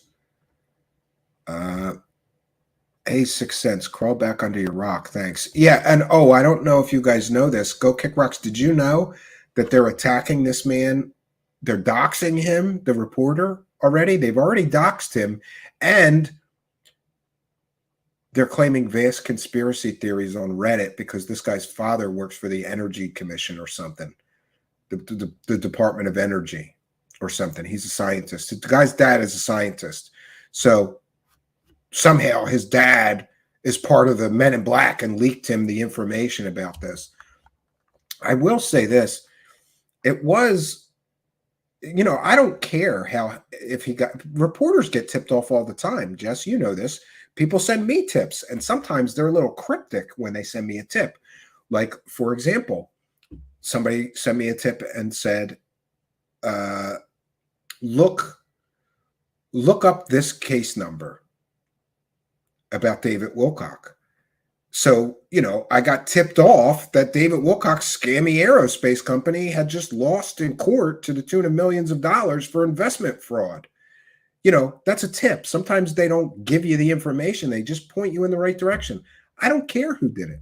It's relevant that this man spent time in a mental institution. And for the UFO profiteering hucksters to purposefully leave that out tells you everything you need to know.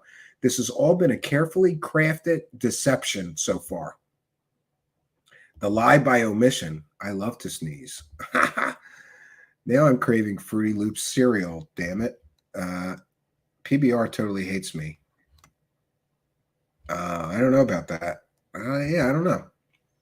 He called Grusch a drunk several times and came out unapologetic. People are pissed. People are trying to spin what he said. Oh, man, you got to send me this. You got to send me this. And Jess, it would fit the pattern of UFO grifters that get thrust into the spotlight if he is an alcoholic. And by the way, I've had my own issues with substance abuse, particularly alcohol. I'm happy to say that I'm doing much better now, and I got treatment, and I hope he gets treatment. But it's very common for these UFO people, especially when they know they're lying to people or deceiving people, to self-medicate with alcohol. We have seen numerous examples of people thrust into the spotlight at UFO conventions and whatever, talking about the truth about UFOs and aliens, and they know that they're lying to people, so they have to self-medicate. You know, if he does have those issues, I'm sorry to hear that. I've had my own issues with that, and I'm very sympathetic and empathetic towards people who do. I hope he gets in a program and gets treatment and gets some help, because that's no way to live. But if he is an active alcoholic right now, I don't think that this whole being in the huge spotlight is going to go very well for him. And thank you, Zizix, for kind and generous $1.49 super sticker. We thank you for your kindness, your generosity, and your support of the show. It is much, much appreciated. Thank you for helping us to praise the cash, Zizix, and thanks for being a member. You're doubly helping us to praise the cash, praise the cash, praise the cash, praise the cash, praise the cash, praise the cash, praise the cash, praise the cash, praise the cash. Subscribe, hit the like button, smash it like it's hot. Smash it like it's hot, friends. Yes. We thank you, Zizix. So I believe that we have done our due diligence. I got to go listen to that Spaces. Jess, really, please send me that link. I want to listen to that right away. We want to thank all of you kind and generous benefactors, all of you contributing to the show. We appreciate your kindness, your generosity, and support. We want to thank our chat room moderators, our announcer, Mr. Ian, who's also our AI overlord here. We want to thank him as well. And thanks to all of you for joining us. I appreciate everybody being here. We had great attendance tonight. I'm not sure when I'll be back.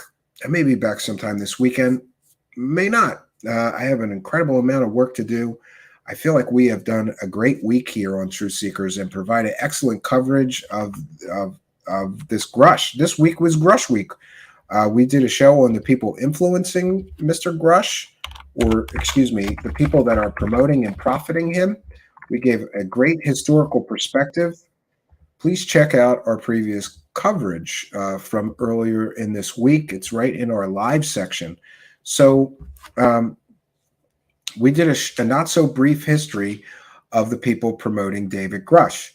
And then yesterday we did what I feel was excellent work on the government psyops, disinformation, and UFOs. This week, I think we really did great work. I'm proud of the work that we do here. Please do copy and paste the links to some of this stuff. Send them to, put them on your social media. It really, really does help. Be sure to follow me on Twitter. It's at Stephen Cambion, just my name down over here, at Stephen Cambion on Twitter. That's the best place to get news and know when we're doing another live show. Usually we're Monday through Wednesday or Thursday. It depends on the week. 9 p.m. Eastern time. We're here most of the week. We appreciate all of you who are following me on Twitter. I noticed a big upswing in Twitter followers recently. We want to thank all of you and also remind you that we have a website. It's truthseekershow.com. Truthseekershow.com. And from there, you can get all the latest audio podcast episodes and video episodes, all from one place. Also, it's a good idea to sign up for notifications there. You people who tell me you don't get notices, you'll get one. We'll send you an email, and we don't spam the hell out of you. We just send you a notice, like new episode just posted. We'll give you the link. Appreciate everybody signing up on the website.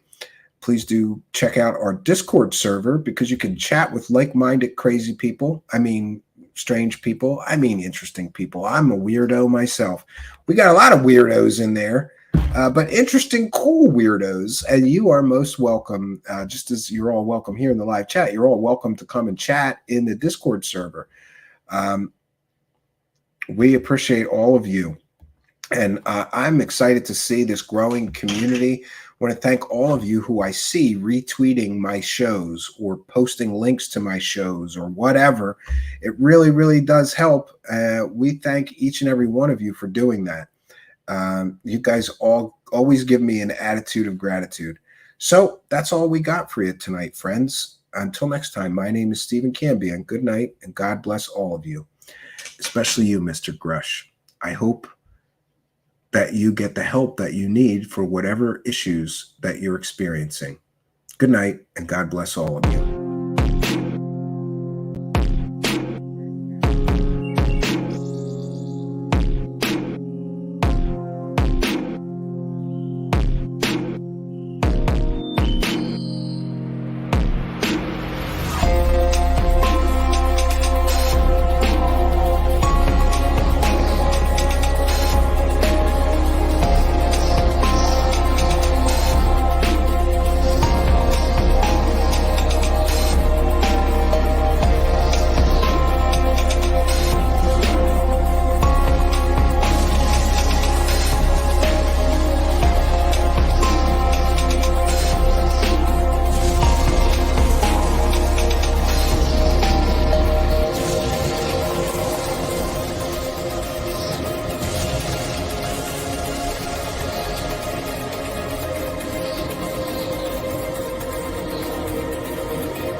Raise the cash. Raise the cash. Raise the cash. Raise the cash. Raise the cash. Raise the cash.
Ladies and gentlemen of this wonderful country, I've got to tell you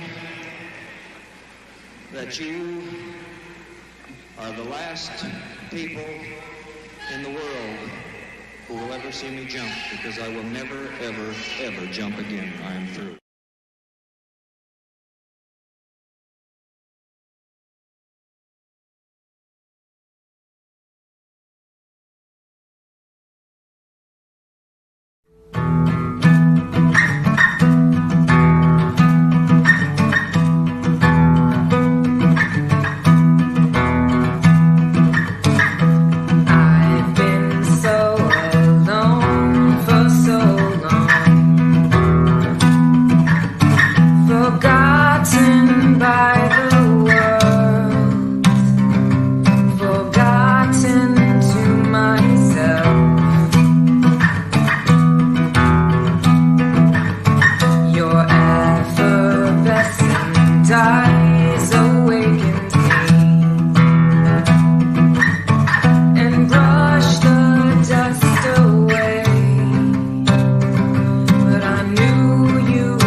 beside